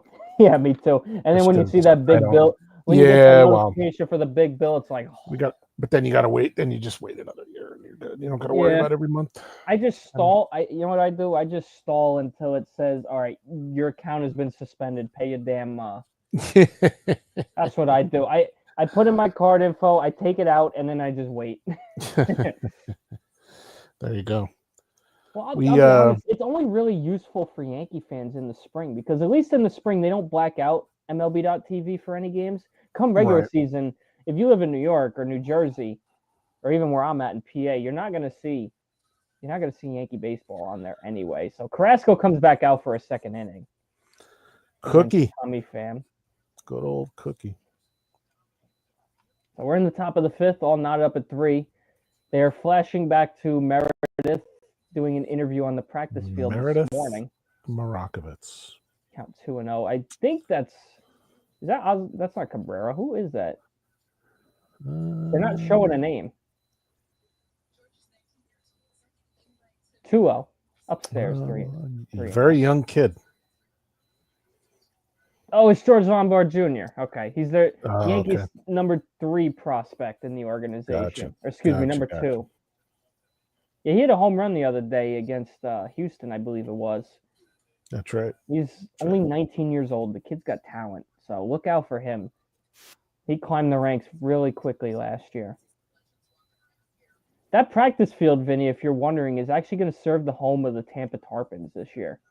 With the Rays playing at Steinbrenner Field, they are going to be upgrading the practice field so that fans can still see the Tampa Tarpons games, those who want to still see the future of the Yankees. Tampa Tarpons. 3-1 upstairs for a walk. So this is what I was talking about as far as if you look at Fried, how tight that is right there. Yes. And then you look at Ryan Anderson and then Carrasco's like everywhere. Yes. So, I mean, there's a guy that just throws the ball over the plate, and then you got two guys. I'd say that can work to his. That could be a disadvantage at the same time too. That is true because but he's still working stuff out. Yeah, it's only his first start. So, but you see that normally with like good pitchers are usually kind of like that. Percentage of their pitches are in there.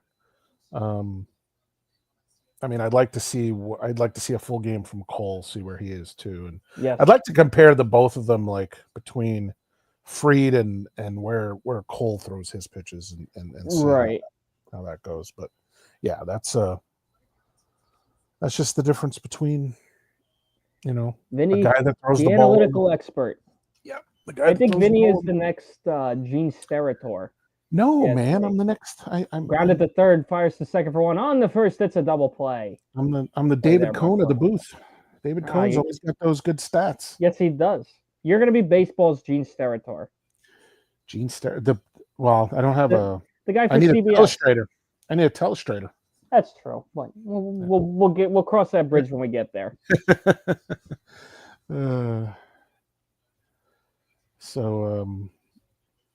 I have I'm playing Raw on my other screen. Ooh, so has this turned into a raw commentary? It's the Cruz is up the hit. What inning are we in? We're in the top of the fifth. Top of the fifth. So yeah. Also, if you didn't see, I know you kind of ranted to me about it yesterday. John Cena's not scheduled again for another 2 weeks. March 17th. I know that. I know. He's not going to be there. He's not going to be there until like right before he has to be there for the WrestleMania. Yeah. Well, and that's going to be an international show, so that's even more frustrating.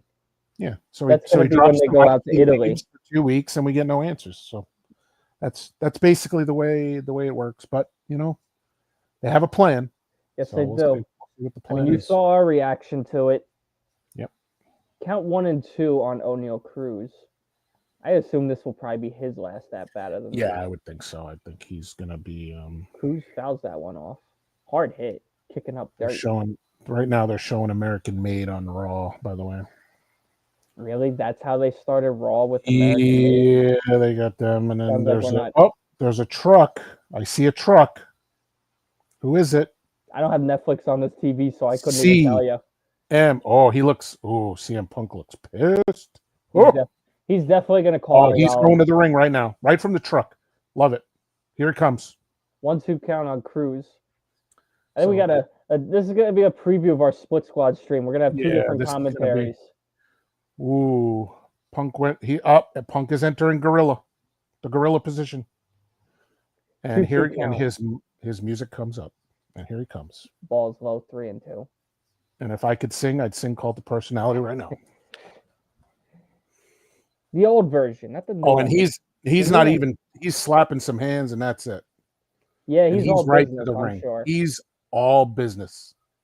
Like I said, I couldn't even check it if I wanted to because I don't have Netflix on this TV. We only pay for 2, and it's on the other one. Is Cruz swings and misses? He jammed the microphone. He's tearing apart. Oh my God! Tearing apart American Made. No, he's on the mic. He's on the announce table. He took off the shield from the announce table. He ripped the mic out of the guy's hands, and now he's talking crap. I don't know what he said. The inning is over. We're halfway through, all tied at 3 in the Yankee game. So Vinny giving us a little Raw commentary while we wait for the commercial break to end. Like I said, I'm going crazy because I only got Raw Netflix in the living room. That's it.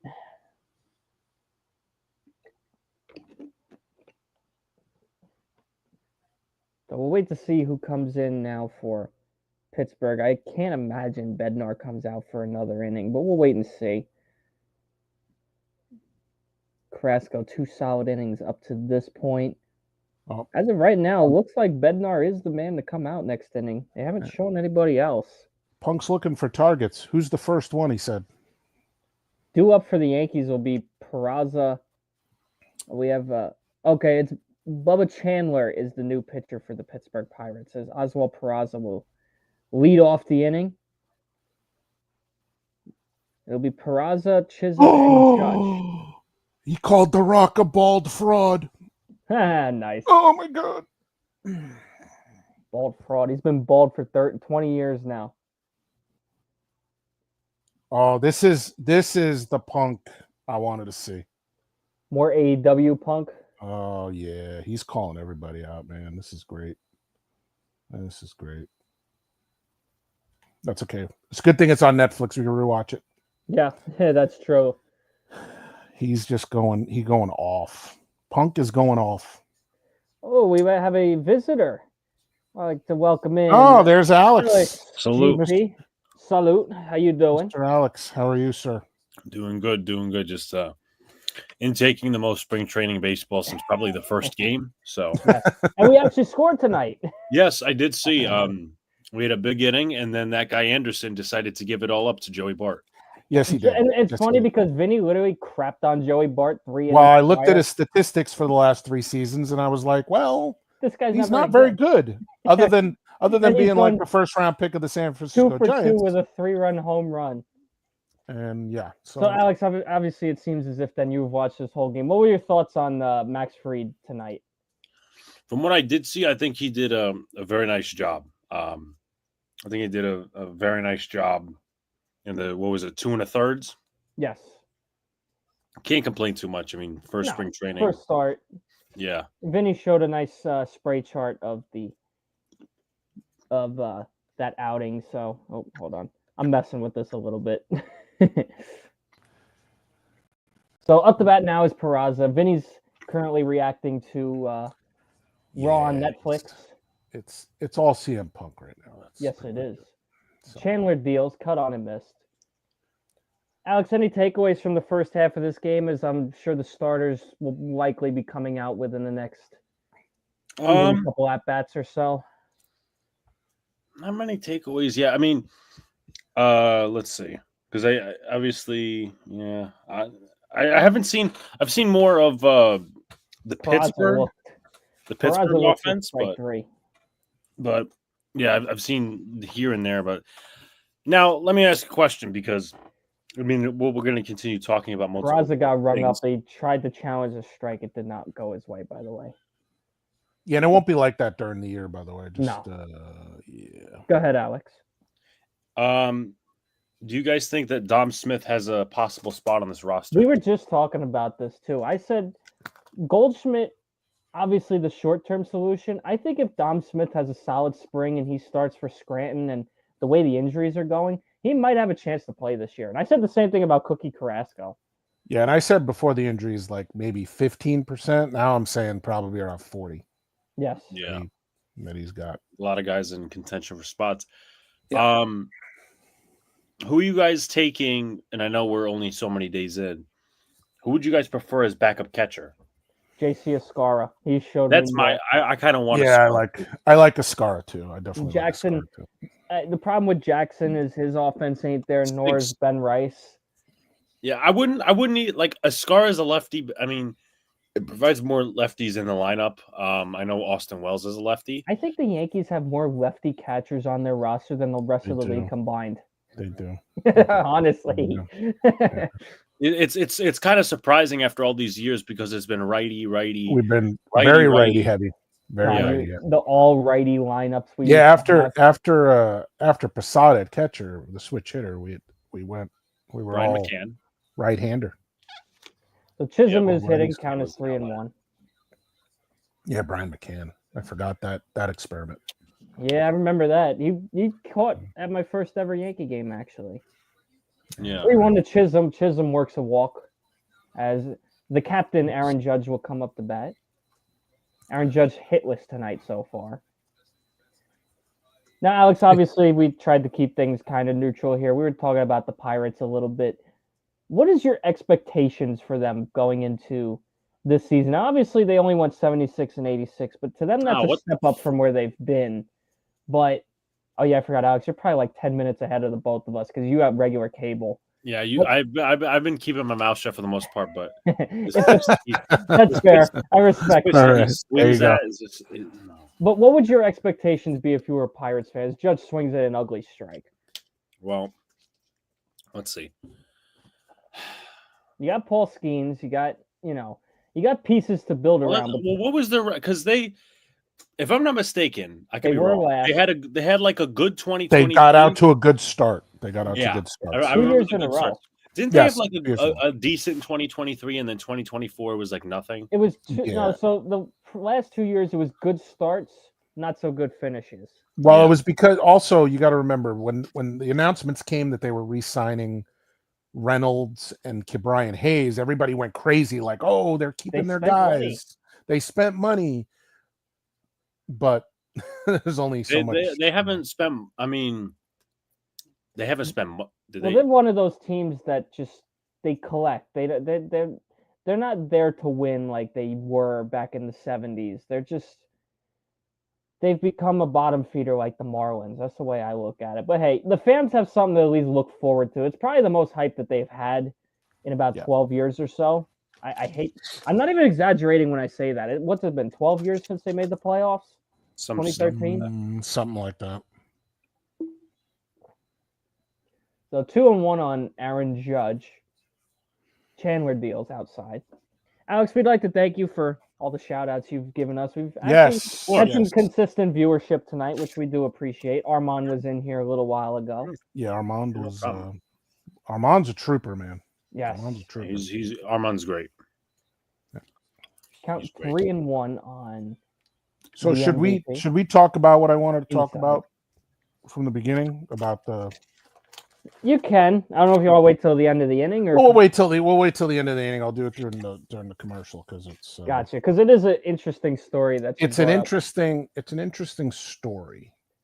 So because it affects the Yankees in a way. It looks like it really affects the Yankees in a way. Judge's day is done. As he is going to see a pinch runner. I don't know if they pinch ran for Chisholm. They did not specify. Are we playing in LA this year? Yes, we are. Okay, we need to keep him. We need to put him at DH when we're in that series. By the way, per the MLB box score, Jackson Castillo, yes, is the pinch runner at first. And Chisholm is still in. Chisholm's at second. Bubba Chandler. So Cody Bellinger comes up. He's 1 for 2. This kid looks like he's 10. They all do. That facial hair rule. I mean, that wasn't just for the. But this kid looks like Castillo. Yeah. Dude looks like he's in his last year at Little League. He's like 12 years. Exactly. Remember that beard rule wasn't just for the big league team. That was for every Yankee team, including the minors. Yeah. 0-1 on Bellinger. I think a 1 pitch. It's going to be interesting to see who grows him out and who doesn't. I know Rodon said he is. Judge is not. Obviously, Devin Williams already has. Devin Williams is going to. I don't know if Cody will though. But he looks like he's starting to get a little 5 o'clock. Dominguez is starting to. I don't know if you noticed. Dominguez got a lot of facial hair now. Wow. But he needs to focus on the field. Maybe he's doing that so no one recognizes him. The way he's played. The 0-2 on Bellinger. Fouled, grounded to short off the shortstop's glove. Chisholm holds at third, so the base is now loaded with 1 out. Chisholm dancing off at third, literally. And now bring up Anthony Volpe. Alex, if you missed it earlier, Volpe with an error. Thank you for prompting my question that I'm going to ask Vinny. And I kind of know the way this is going to go because I already have a gauge on Vinny's personality. Do you think that Anthony Volpe is overrated? Because I do. Oh, yeah, of course. I think that's a given. People just don't want to give up on him because he's from dirty Jersey. It doesn't. Yeah, I don't care about that. He was care about propped up. What I see him by my eyes. What I see with my eyes is that he's not. Yes, he's a piss. With my eyes, Peraza has been a better defender. Lucas said that. Lucas said that too, though. So Lucas said the same thing. Because he got off to a hot start last year. Oh, things are going to change, and then he had like a drop off in the second half. And everybody said that already, and we're 2 weeks in the spring. He looks at a strike. I mean, I ranted last week. I hate going too far either way with spring. By the way, pinch runner. Cole Gabrielson takes over for Cody Bellinger. That pitch sails over Anthony Volpe. Where the hell was that going? That was about 10 feet over Volpe's head, and the Yankees take a 4-3 lead. Oh, my. Where was that going? They've had their way with wild pitches tonight. I will say that. Yes. Yeah. Vinny, wait till you see this pitch. Holy cow. That one bounced off the corner of the... Yeah. Easy run. So 1-run scores. Yankees take a 4-3 lead here in the. I don't know. I don't know what to think of Volpe right now at this point, or Dominguez. Really, I mean, if you think about it, it's like. And that's a base hit that should drive into the infield. Was in 1-run scores, 2-run scores. Yankees take a 6-3 lead. Volpe really reverse jinx. Reverse jinx. Yeah, reverse jinx. There you go. Volpe doesn't have an excuse. Vinny strikes again. That's right. Because there's Joey Barton, now it's Anthony Volpe. There you go. But, Oh, what? Real quick, I know we're talking Yankees right now. Mm-hmm.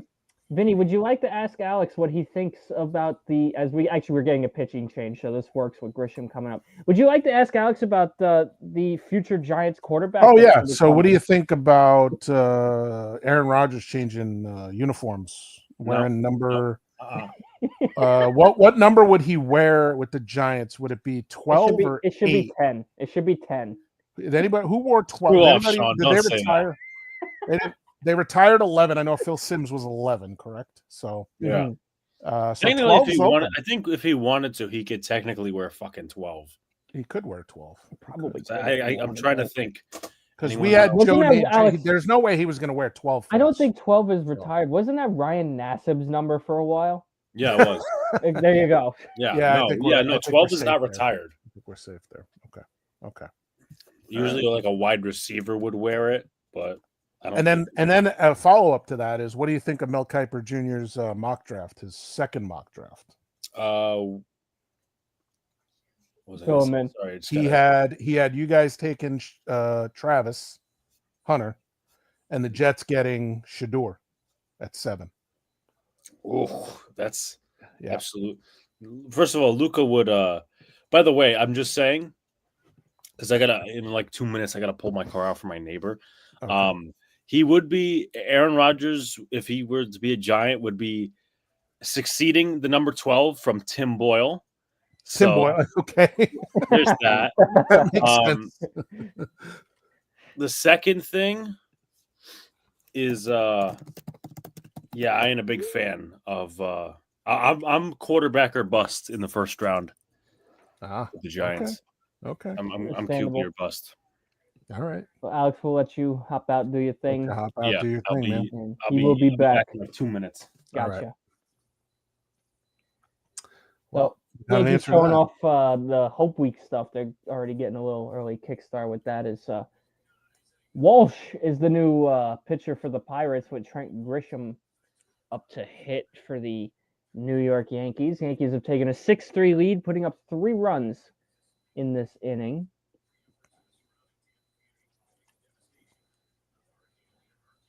Runner on first. Walsh steals inside, almost hitting Grisham. 91-mile-an-hour cutter. Walsh last year in A-ball and high A, 30 games, 1.11 ERA and 40 2/3, 1 home run given up, and 11 walks to 38 strikeouts. So solid numbers for this kid.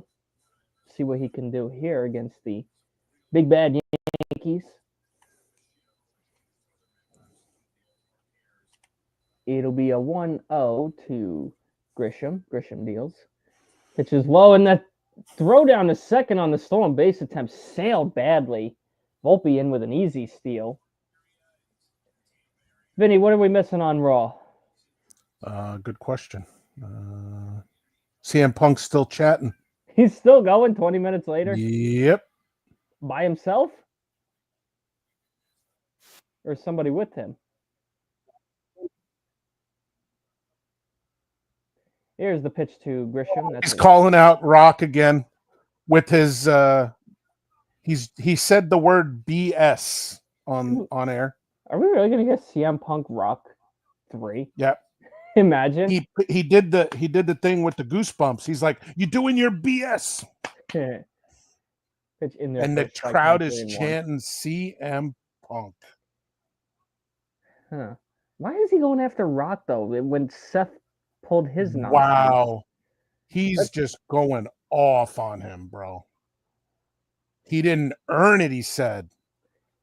Grisham fouls that off. He didn't earn the People's Championship. This is going to be definitely interesting to rewatch because, like I said, I don't understand why he's going after Rock and not. Okay, so I was a little behind on that. Seth Rollins came out and stopped him.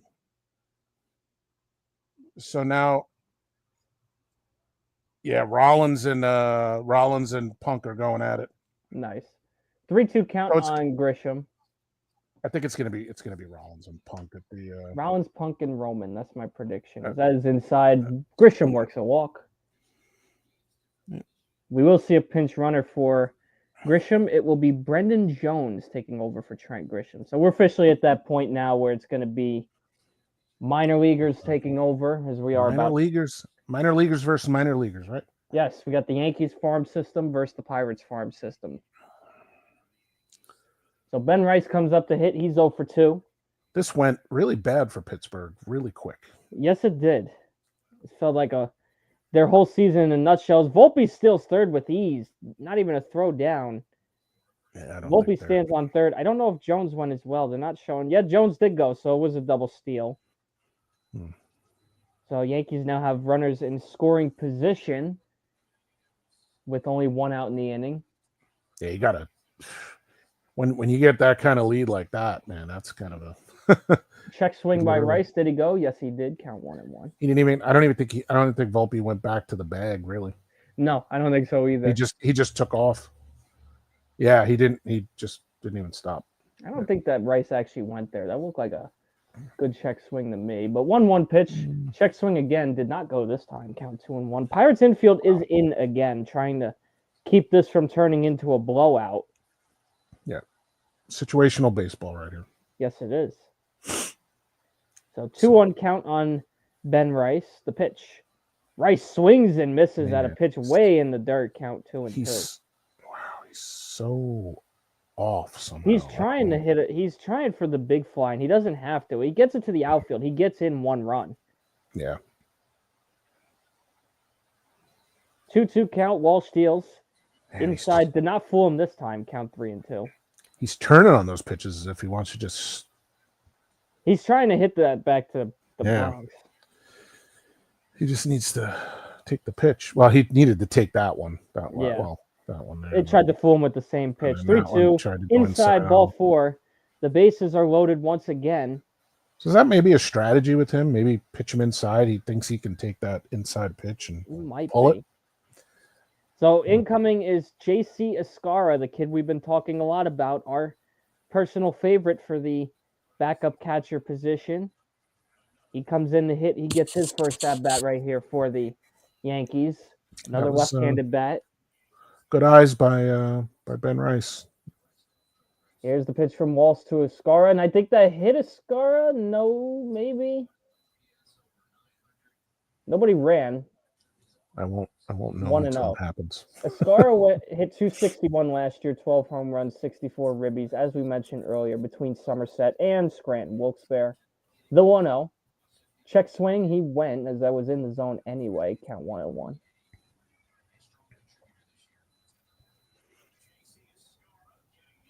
J.C. Escara. It'll be a 1-1 to Escara. Pitch fouled off. Count 1-2. This pitcher just seems to like that low and inside pitch. Yeah. Because he fooled Escara there. Yeah, definitely. Man, this is So Alex, you're back just in time as J.C. Escara is now up at the plate. Look at a little bit of Escara's history. Signed to a minor league deal back in January of 2024. Solid season with AAA, hitting 302 with the Rail Riders as that pitch is up and away. Alex, I keep saying to Vinny, I said, we got to get him to a Rail Riders game. He's missing out on the fun. And Alex can tell you because he used to live up here too, so he knows. No, Vinny, he's lying to you. I used to live in Arkansas. Nice accent then. As Escara crushes this one foul. Yeah, Alex lives a double life. Yeah. Right. Between Arkansas and Pennsylvania and New York. Well, technically, that'd be a triple life, yeah. Yeah. But Rail Rider games are a lot of fun. The last one I was at was in 2022. That's fouled off. And we lost to the Syracuse Mets like 5-0. That's the one thing though. The Syracuse Mets fans, they take over. They try to take over anyway. But I think part of that had to do with the game that I saw against them. Jeff McNeil had a rehab assignment. 2-2 count on Escara. Outside 3-2. Walsh is just having a hard time finding that strike zone with that curveball. That looked like a strike, no?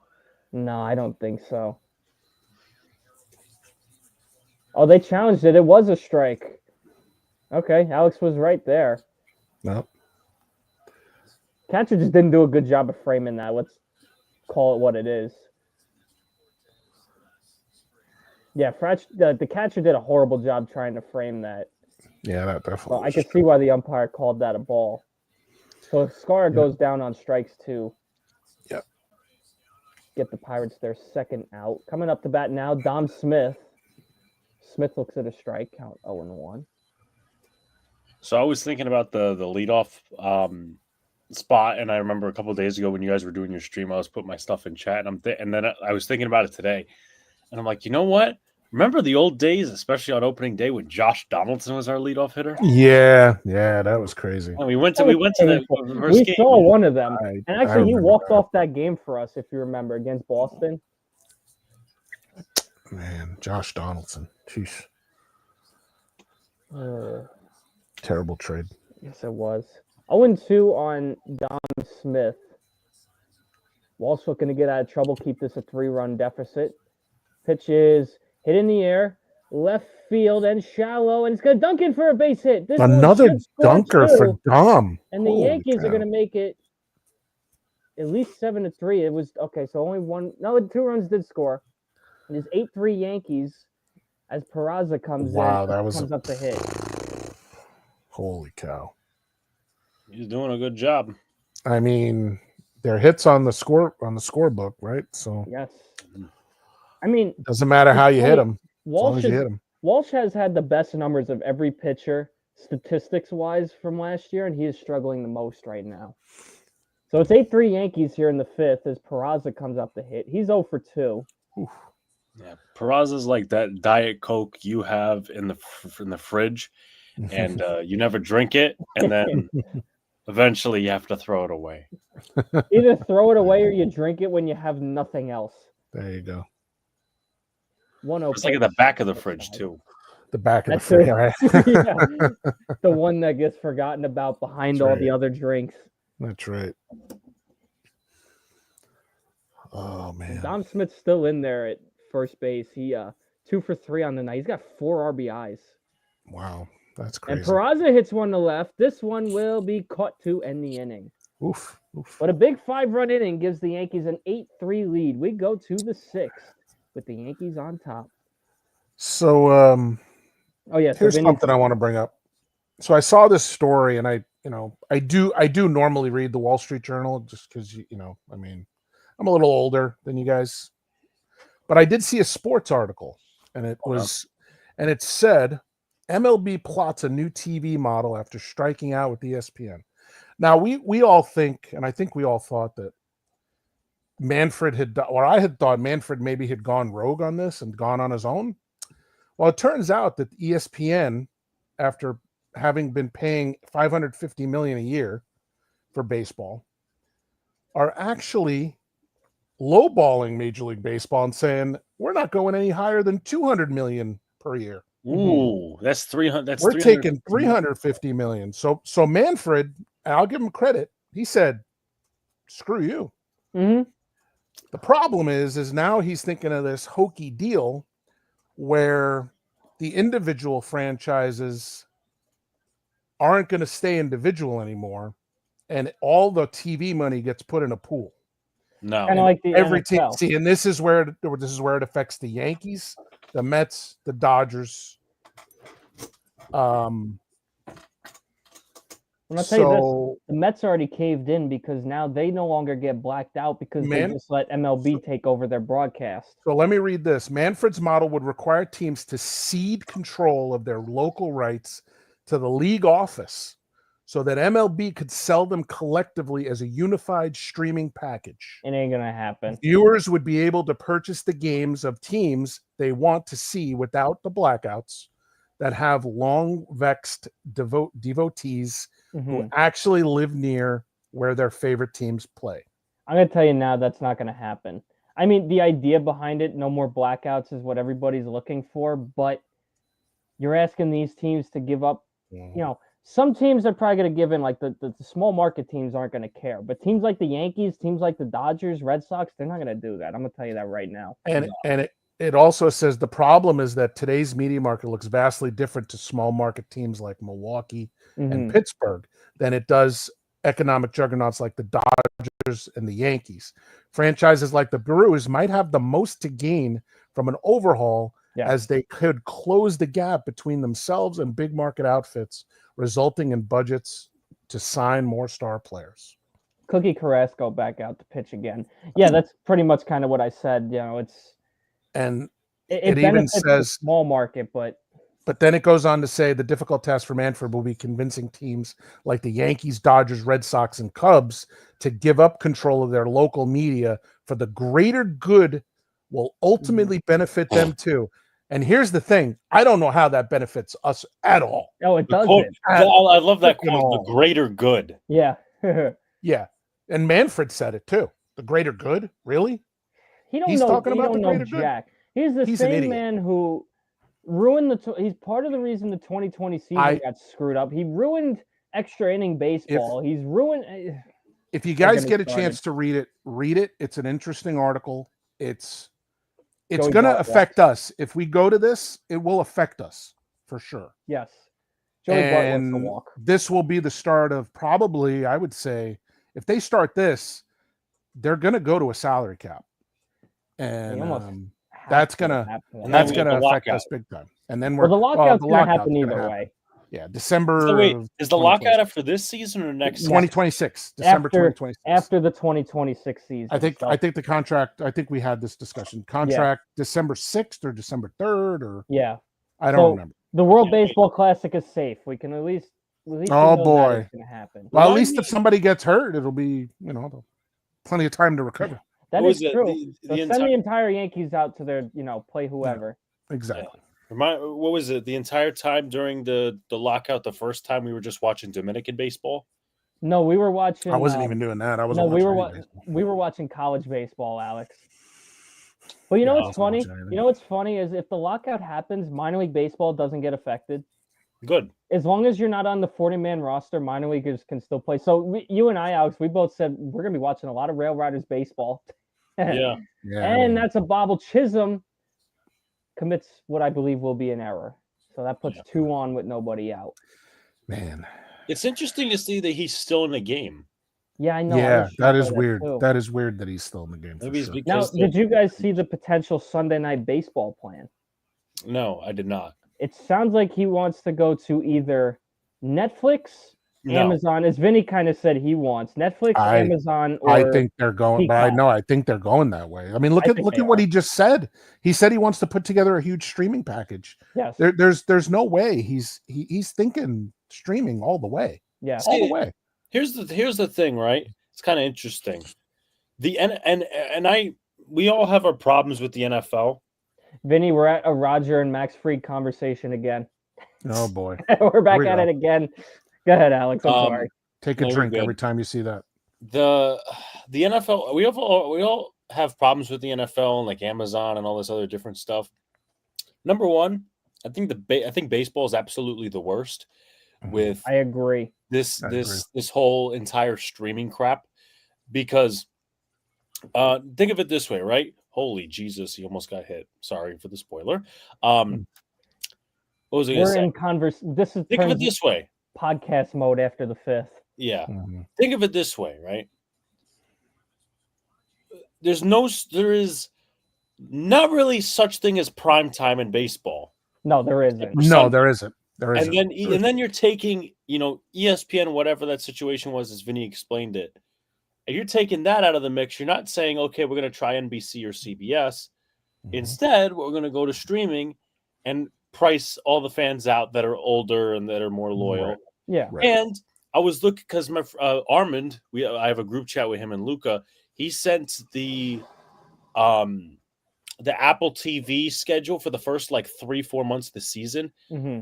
Freaking 10 o'clock game, the Yankees and Dodgers, which is a prime. Yeah. It's a obviously World Series rematch. That's on Apple TV. I'm like, you understand how many people are going to be wanting to watch that? Yeah, not just I'm not getting Apple TV just for a handful of Yankee games. So. No, I'm not either. I'm not doing it. No, you shouldn't. I mean, I don't remember if I have Apple TV or not, but and also I'm not.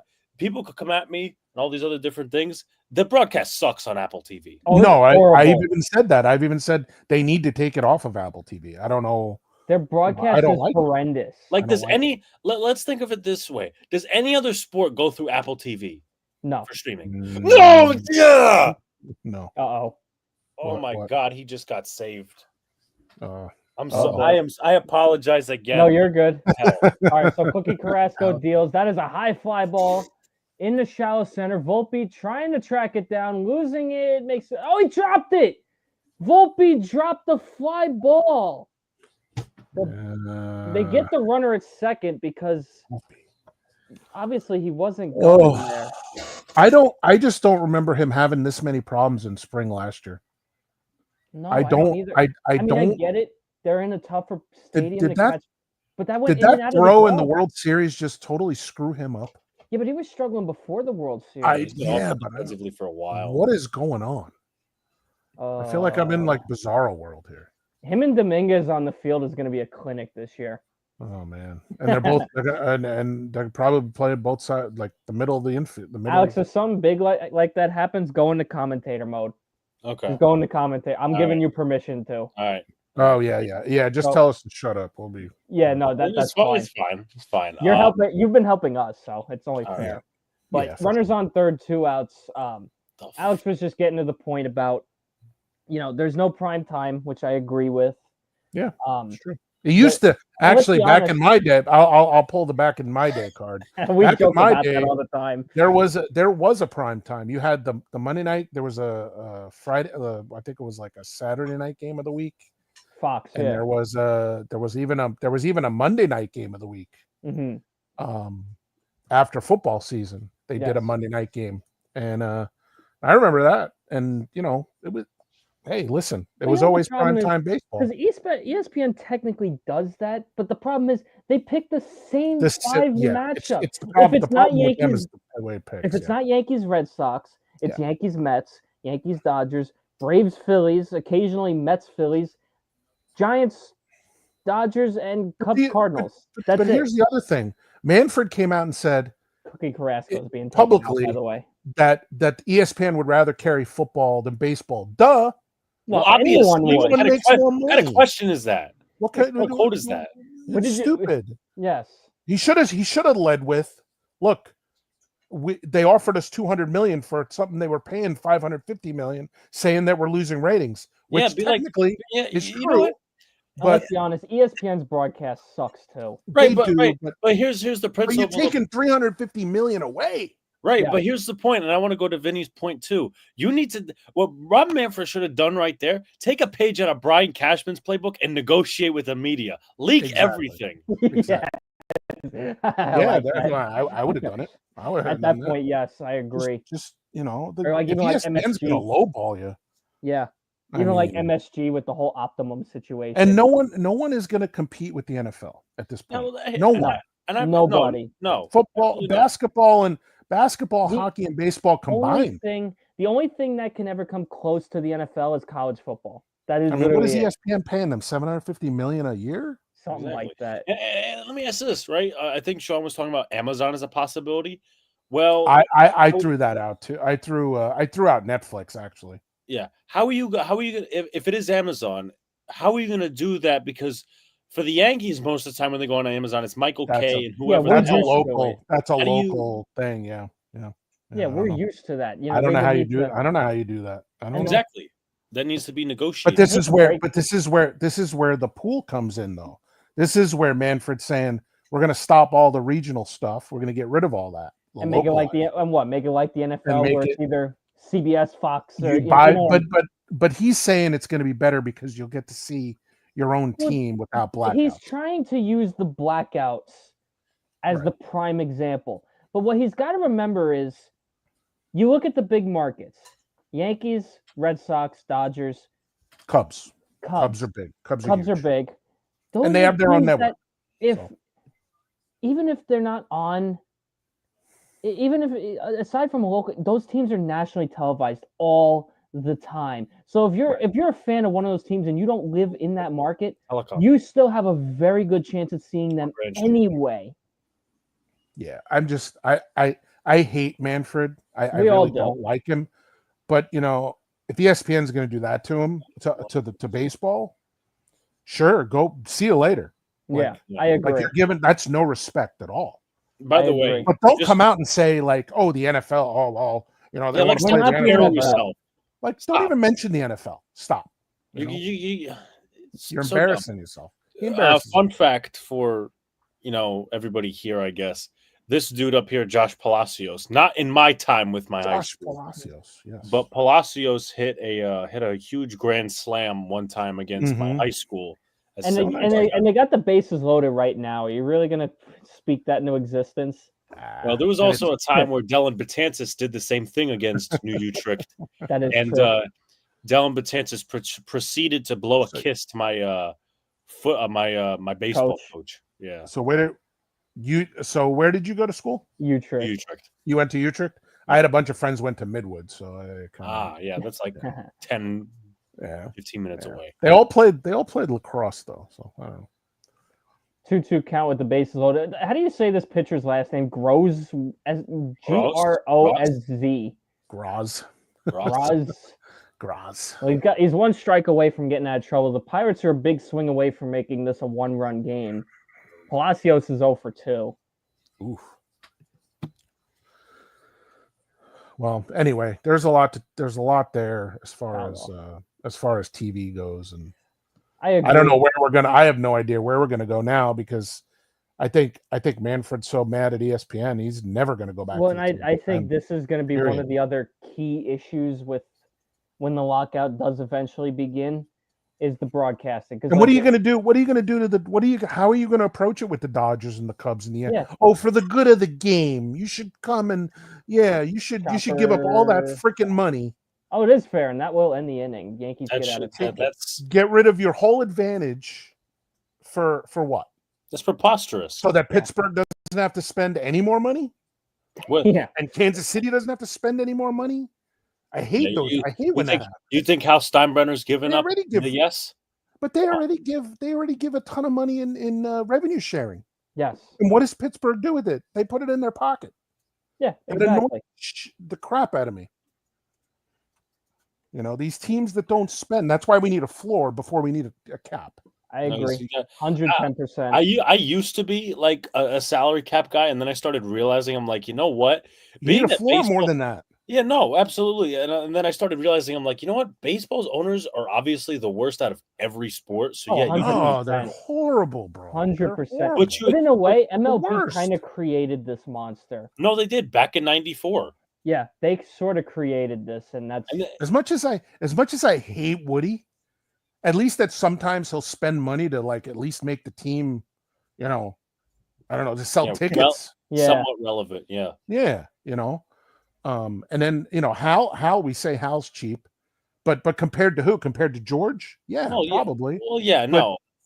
But he's not, he's not like this group in Pittsburgh that doesn't want to spend any freaking money. No. Or Kansas City. Because like we talked about earlier, Vinny, when O'Neal Cruz looks for that contract someday, he's gonna get $600 million. He's not. Well, if he plays well, he's going to the Dodgers, obviously. I'm going to disagree. I think the Yankees will pay him.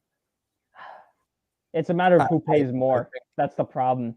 If he's a good center fielder and he can hit. Look at Ellie. How much is Ellie going to get? The kid can steal. Somebody made a prediction that he's going to be the first $1 billion player. He might be a 60-60 guy. It's a stupid question. I just want to know what caused the owners to not spend so much. Was it really 94? Because it's more profitable for them to make all that money through sharing. Why risk spending money on guys that aren't good? The Mariners did it for years. They had Nintendo money. They had all this money that they could have spent. But they were like, the ballpark experience. You want to go see... well, that's what Pittsburgh's doing. And then they started winning. I keep saying the Pirates have the most beautiful stadium in baseball. That's a big reason why we're going, Alex, to Pittsburgh. That's what they use to market their team. Is this? Yeah. So Andrew Velasquez is in now to hit. And trust me, no one was going to the Kingdom when Seattle was... No, not at all. And I remember the first part of that, like when they played in the Kingdom for a little bit. So, once they built that new stadium, man, it was like, let's get cheap now. So, well, Velasquez works a walk, bringing up Castillo to hit against Yan, I think is how you say his name. This is a big dude. He looks like Fernando Rodney without. I was about to say he does look like yeah. Fernando Rodney. Yeah. He's just missing the Alvarado. Yeah. From by the way, Alex, we were talking about it earlier because I was pointing out the Sheets logo. Alex, you've obviously had Wawa on our. What is that glove, bro? On our way to Pittsburgh, we're gonna stop at a Sheets. You see that glove? It's got a heart on it. There's literally a Sheets every 5 miles. Dude, did you see his glove has a heart on it, bro? You see that? Got to be some sort of meaning behind that. I think so. That's actually kind of cool. Actually, I thought today I was today years old when I realized there's a Jersey Shore in Pennsylvania. You didn't know that? No. That's pretty commonly known up here, actually. Oh, that took me actually a while to figure out. I know where there's a sheet, Sean. Where? State College. Oh, well. Yeah. We're going to go to State College. Here's our plan. We're going to go to State College. We're going to wear all Notre Dame gear and piss everybody off. Is it no? Hey, look, I'll go to State College if the Huskies are there. They were there last year, so I know they probably. That was a brutal game for Washington. Their first ever time at Penn State. Don't remind me. Stop reminding me. I just got my Washington gear in the boxes. Oh, you got that stuff with the Yankees hats that you just got. I did, and I got a new jacket, but I'm only gonna be able to wear it for another. You know what I just got? I just got myself a new pair of Timbs. You always wear Timbs, bro. Yes, come on. Yes, may as well call you Tim. Timmy. Timmy. Yeah. Timmy. Nice. Yes. When I used to work for GameStop, I was a district manager for them, and we used to do conference calls every week. And this guy, one of the managers, had this button, and it was that from that episode in South Park, and he'd always push it. Timmy, and they would do the other thing. Nice. And we would bust up laughing. And I'd be like, "Who was that?" I don't want to guess. Timmy. Yeah. So I thought that was funny. But... Yeah, no, that's good. Oh man. So gotta love spring training football. Spring training baseball. Well, we got another month till spring football starts.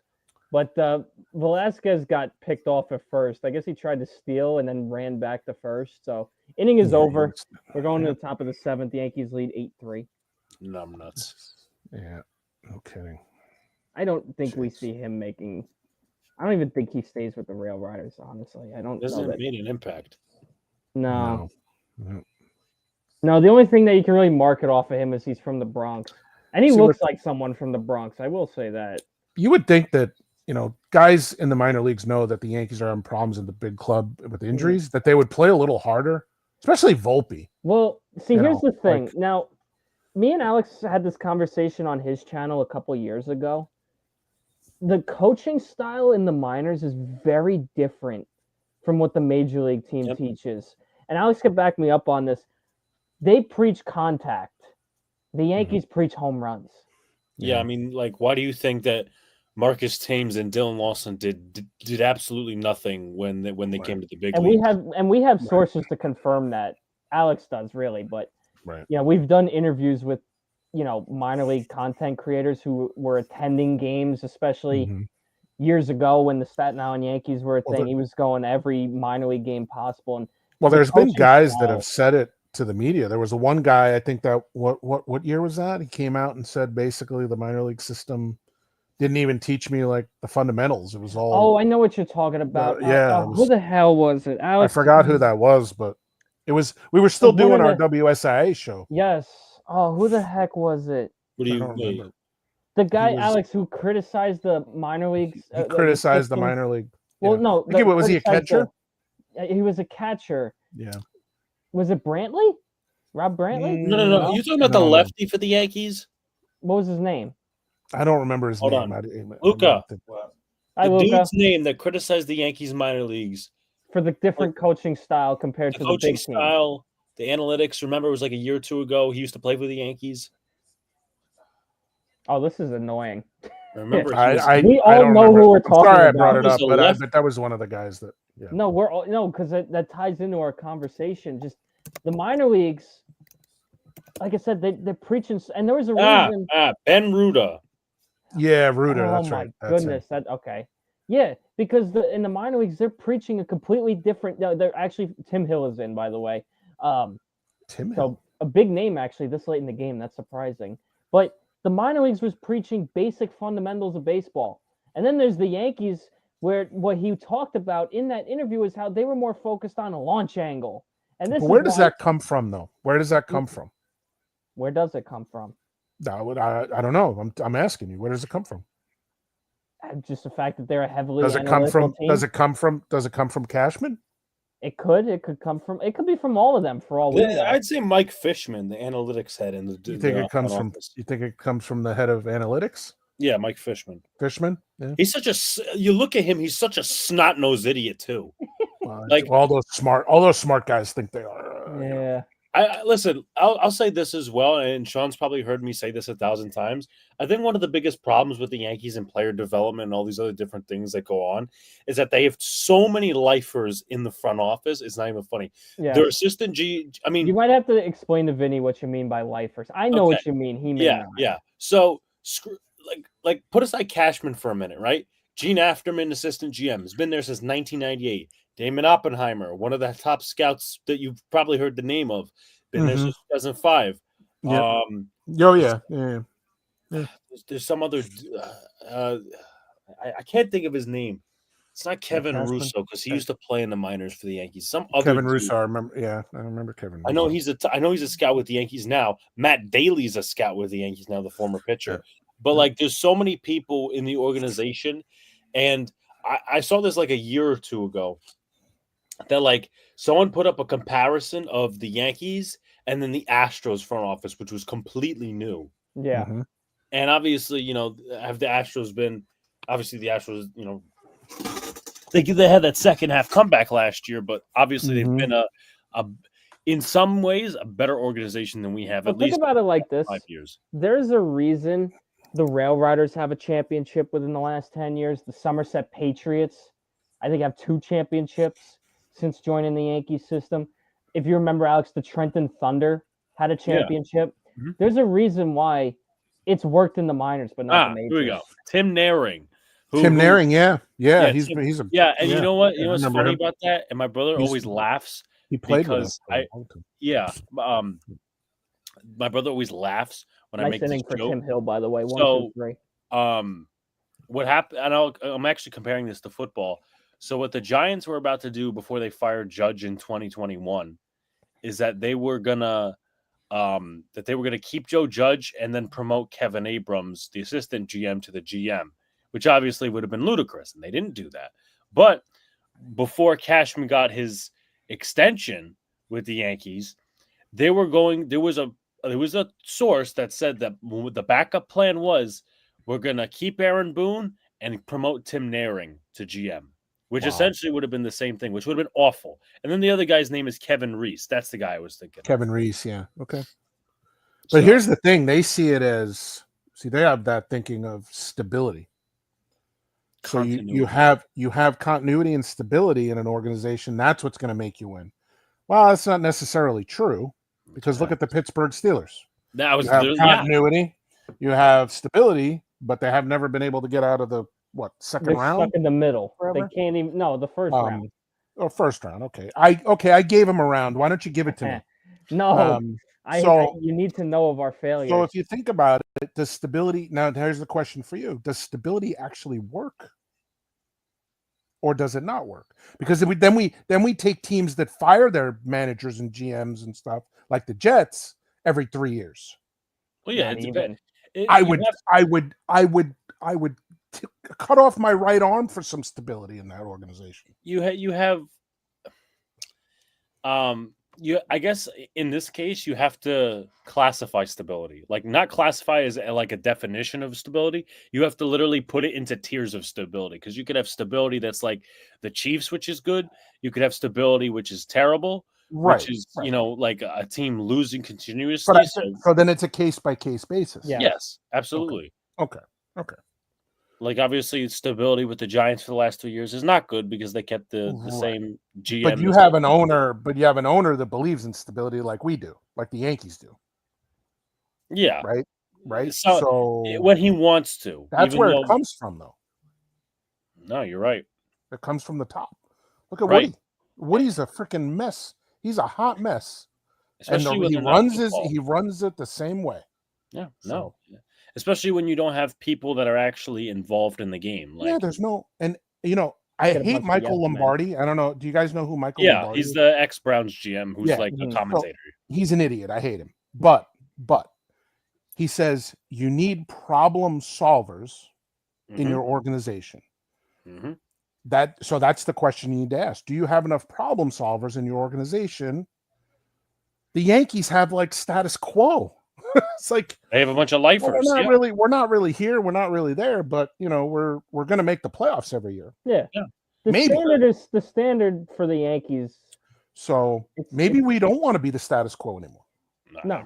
But does that mean like maybe we take a step back if we fire all these people? I don't know. Nobody knows because we've never done it. So I don't know. Yeah, it's like Sean's gonna get this joke. It's like the Jim Thorpe School Board. They don't like change. We really just called out our old high school on the spot. I hope one of them is watching. Is there a story behind that for people who didn't get it? I mean, yeah, Alex, you know more than I do, so I'll let you. Basically, they're a bunch of old people, most of them, if not all of them. And obviously, I have not kept up with the school board because it's been several years since. So when did I leave? People, I get it. When does it? Trust me, I'm an old person. I know what it means. A bunch of old heads who you're probably smarter than them, Vinny. But it's been like, let's see, 6.5 years since I left. Mm-hmm. But I used to go to one or two of these board meetings because my mom and her friend and my brother were heavily involved in the band and they needed funding. Mm-hmm. And you just had like these old people just. Yeah. Who knew it was all about who knew who, but how long you've been there. That's country high school. They're afraid, but see those are people that are afraid of change. That too. Exactly. They're afraid of change because if something changes, oh my God, the sky is going to come down and fall around us. But that's not necessarily true because I never think that way. Like even though I'm in my 50s now, I'm not thinking. I think change is actually good. By the way, happy belated birthday, Vinny. Thank you. Oh yeah, I didn't know. Happy belated birthday, Vinny. I turned 52. That was last Tuesday? Yes. Okay. I sorry I didn't text you right on that day. No, you're all right. Yeah. But okay. I think we wished it to you the day before. Yeah. But happy belated birthday. But I'm just saying, most people like that are in that, 50s, 60s. Look at my dad's like 80. He doesn't like change. He hates it. My dad didn't either. So that's what you have, and that's what you have with some of these organizations. But maybe a little change is going to be good.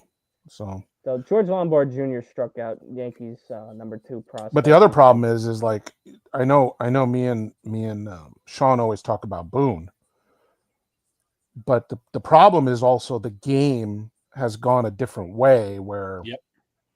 And not a good way. Is a manager the same as a manager back in 1990? Absolutely not. No, absolutely not. So do you really need that? But the decisions, and I'll give Sean credit on this. The decisions that he makes on his own are not great. No. Okay, I will. I'll give him that. The big debate between us is, I want change for the better, but I want it in the old school way. Vinny is one who recognizes, well, guess what? It ain't going to be done that way because anymore. There's no managers like that out there anymore. Exactly. There's nobody else. They're not even getting trained like that. The only one I'll say, which is a different. I mean, his team has been riddled by like separate injuries over the past few years. Brian Snitker. Snitker, yes, Snitker. Okay, I definitely give you Snitker. Yeah. But look at Bochy. Bochy's how old is he? He led his team to a World Series. Yeah. In Texas. Yeah. Something to be said about that. Yes. I mean, when before Buck went over to the Mets actually went to the playoffs. Yes. So there's something to be said about the old heads too. But yeah. I agree. Yeah. It's something we could debate on for a while, but we know in the end we know what the Yankees want. Yeah. And it's not going to change. Analytic teams hate gut managing. They won't let anybody manage. You think that Joe Torre is gonna survive or Joe Girardi? No, hell no. No, because the second that they get one thing wrong, but they also criticize their players too, which I actually like. I like when they criticize them. Well, players. you can't criticize today's player. No. Well, yeah, no, of course. I mean, I live on the theory that one of the main reasons that the Yankees got rid of, as J.C. Escara makes his case even bigger for that backup catcher role, as he has an RBI single. Nice. like that. One of the big theories that I always live on, and it's probably not even a theory, it's the truth, is that one of the biggest reasons they didn't bring back Girardi is because him and Tony Pena were hard asses on Gary Sanchez, and look where Gary Sanchez is now. Yeah. He's sitting here playing DH for like several teams because he can't play freaking catcher. But and if also, you're that, here's the thing: I don't want you if you're that weak too. No, yeah, absolutely, absolutely. So. And you think he would have lasted with Gleyber Torres? Hell no. Hell no. So, and also this, it's not just that, but also you take a look at it, and you could say the same in football in a sense, because I'll have a team that I'll compare it to. But like, put aside the Yankees, I think if the Dodgers aren't that talented, Dave Roberts is a horrible manager. He is a bit. I compare him to Boone all the time. He did say that, yeah. Compare him some to of the Boone decisions in the World Series, like Boone bested him. Yes. You can't convince me. Yes. Dom Smith hits one to center. That's going to be a fly out. You can't convince me otherwise. I truly think the Dodgers were throwing those last two games at Yankee Stadium to win at home. Yeah. Conspiracy theory. But here's the other thing. The fifth inning happened. Swap Roberts and Boone. Do the Dodgers beat the Yankees still? It depends on bullpen management. Because that's where the big flaw is between the both of them. Now you got different organizations. But does Boone make the same decisions that Roberts would? Well, and you have different analytical groups too. Yeah. So that's not a very clear-cut question. He got different answer.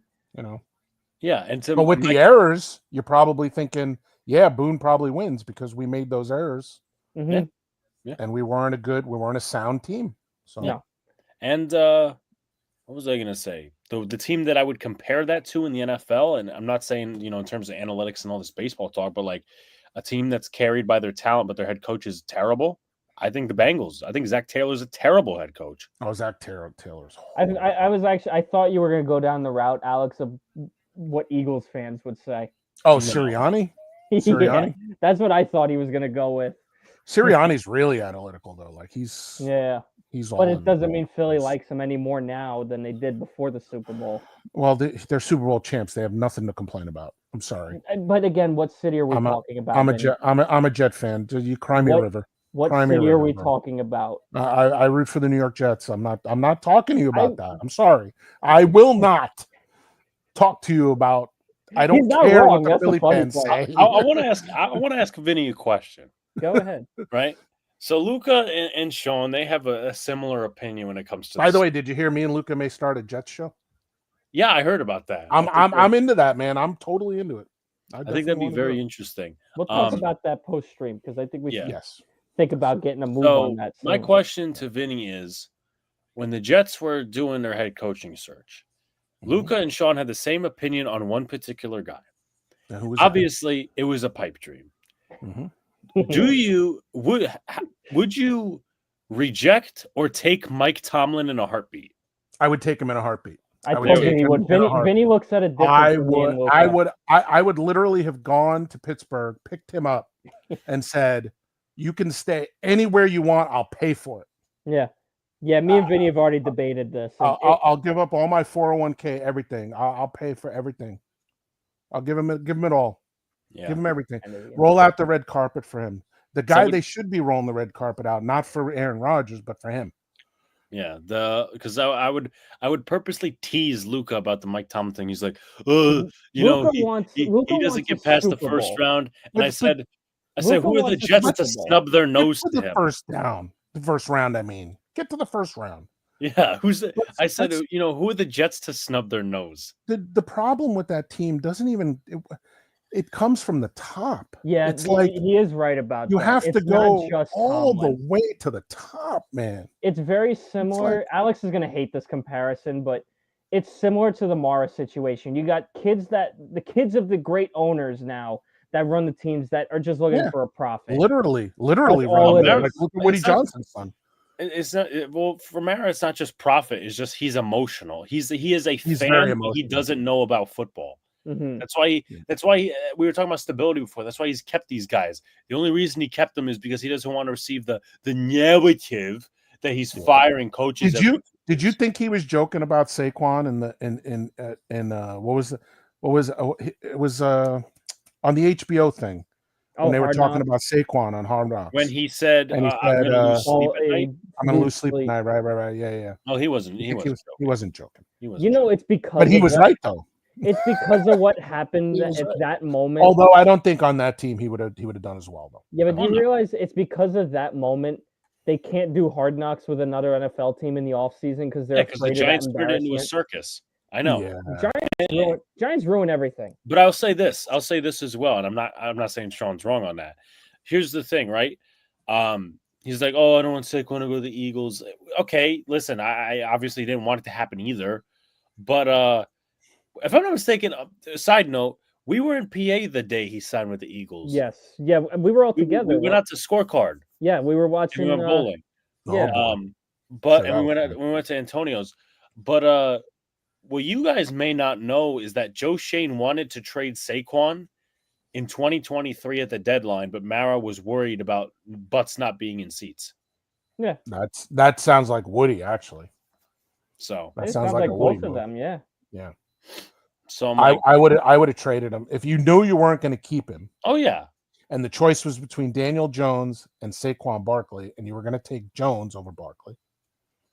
Hadn't you already signed Jones to the deal? Yeah, at that point, Jones was signed to the deal. So then, why not trade him then if you were going to lose him anyway? Why lose him for nothing? Mm-hmm. Yeah, I agree. Because what could they have gotten for him? I agree. You probably could have gotten a second or a third. You trade him to like the Ravens or something before they get Derrick Henry. And you know what's the good part too? And it keeps him out of the division. Yeah, he's out of the division. You control who he goes to. Yeah. Right.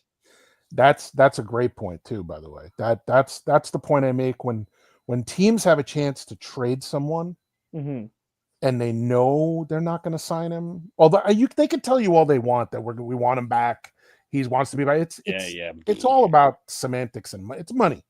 You know, and these guys want to feel respected. Saquon wanted to feel respected.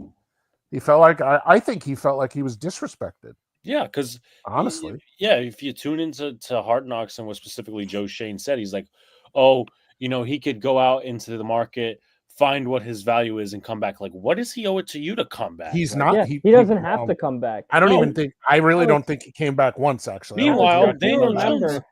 Alex, if you remember, we used to talk about this all the time when he first became a Giant. I said to you, I hate to break it to you, he might be from Bronx or whatever. He wants to be in Pennsylvania. Yeah.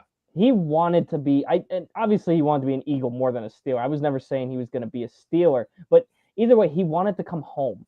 Yeah, no, absolutely. You already had a losing battle with that because his whole family literally grew up half an hour from where I live. They're in Allentown or Whitehall. But what was I going to say? But meanwhile, Joe Shane decided to negotiate against himself. For the Daniel Jones contract, because he had no one would have given that money to Daniel Jones. No one. Gino, I at first, because I'm, sometimes I do have stupid moments. I'm like, oh, Gino got 35 per, and then I'm looking at it. Wait, no, he got 25 per. Yeah. What are we doing? Yeah. So, and here's the other thing. Why? What? Did you really think you were going to re-sign Saquon after you signed Daniel Jones to that contract? Exactly. I mean, no, because then you wouldn't have any money left to spend on anybody else. I mean, God, that was. I mean, you guys had it too. You had to fix the offensive line eventually, though. So that would. Well, yeah, no, that didn't come till. That's one of those things that Yeah, no, that didn't come till this year. And this past draft aside, he still stinks at drafting. Yeah. Right. Right. Well, that's the problem in New England now too, is they don't want Elliott Wolf near that draft. Mm-hmm. Like they don't want him anywhere near the draft. They're like, no, you can't pick anybody. You picked Jalen Polk. You picked the worst of the Washington wide receivers. Yeah. You could have had any one of the. You could have had at least one of the other. And if I'm not mistaken, and again, Vinny will probably either back me up or disagree because he's a Washington fan. Mm-hmm. If I'm not mistaken, Polk was rated higher than McMillan. He was only because of the seasons he had prior. Yeah.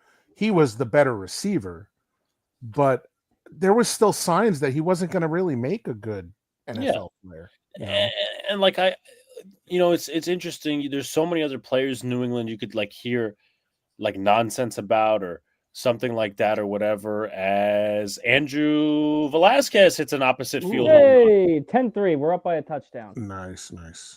But like I see these stories coming out of New England. Whether it be Drake May or whatever. But then I see that there's like these quotes in the media about Jalen Polk. I'm like, why is he earning so much attention? Yeah, I know. But that's another thing too. We were talking about stability, right? I think the Patriots front office is built in a similar fashion because when have they drafted a good offensive player? Never, really. Just Brady. And Brady was like an afterthought. 6th rounder. Like the last Pro Bowler I think they drafted, if I'm not mistaken, is Joe Tooney. Yep. Which was probably what, like 2014 or some shit. Mm-hmm. Yep. Vinny, real quick, I'm gonna interrupt. Yep. One of the quotes CM Punk had in his rant. His rant, yes. Going at John Cena and The Rock, he said, "I'm gonna get my hands on the both of you bald frauds, and when I do, you're gonna make a wish I never did." That's vile. That is classic Punk. Yes, it is. That's good. Classic. Alex, I know you're not a wrestling fan, but if you didn't know, John Cena's a bad guy now. I've seen fucking text messaging. It's all over the place. I've seen what went down. Like I said, the fact that we got a John Cena heel plus turn if you were GTA 6 is killing me right now. If you were on our X page, and I think one of you guys was yesterday, I was posting like crazy yesterday. Yeah, we got a nice little text from Isla Dawn. Yeah, former women's tag team champion. Shout out Isla Dawn if she tuned in at all tonight. So, yeah. What the hell was I going to say? Yeah, so when I was talking about Joe Tooney, the funny thing is, it took me till now to realize he's been not a New England Patriot since 2021. Yeah, he's been gone. And 2 is he never even made a Pro Bowl. He didn't make a Pro Bowl till he was in Kansas City. Yeah. Yep. Yeah. So, but they have their. I mean, they've got problems though. They may be. I don't know. Like you could say how they're going to draft because they're number one. They're 130 million under the cap. Yeah, and they've got, I believe they said 4 or 5. Oh, no, is it 6 of the first 100 or 4 of the first 100 picks? Yeah, their offensive line stinks. Well, they're going to be. I don't know do you think? And I haven't been watching close enough. Do you think we have enough offensive linemen in this draft to cover? Well, let's see. I mean, all the team. I mean, you look at all the teams. I mean, they're the top team. Linemen. Let me look at their depth chart. They don't really have. I can't believe we're talking Patriots, but it's okay. I know, but no. I mean, it's interesting because it's fun. But I mean, the team's 100. Like I said, 130 million under the cap. So they're going to spend. I have a feeling they're going to spend this year. Yeah. So their tackle spot stinks. Cole Strange. Cole Strange is. Yeah, he's not. You could probably let me look at his ratings. Even though, he interesting, right? I know Vinny does some stuff for PFF, but he was great. He was among the top. Yeah. He was among the top centers in the NFL at pass blocking, but he was second to last in run blocking.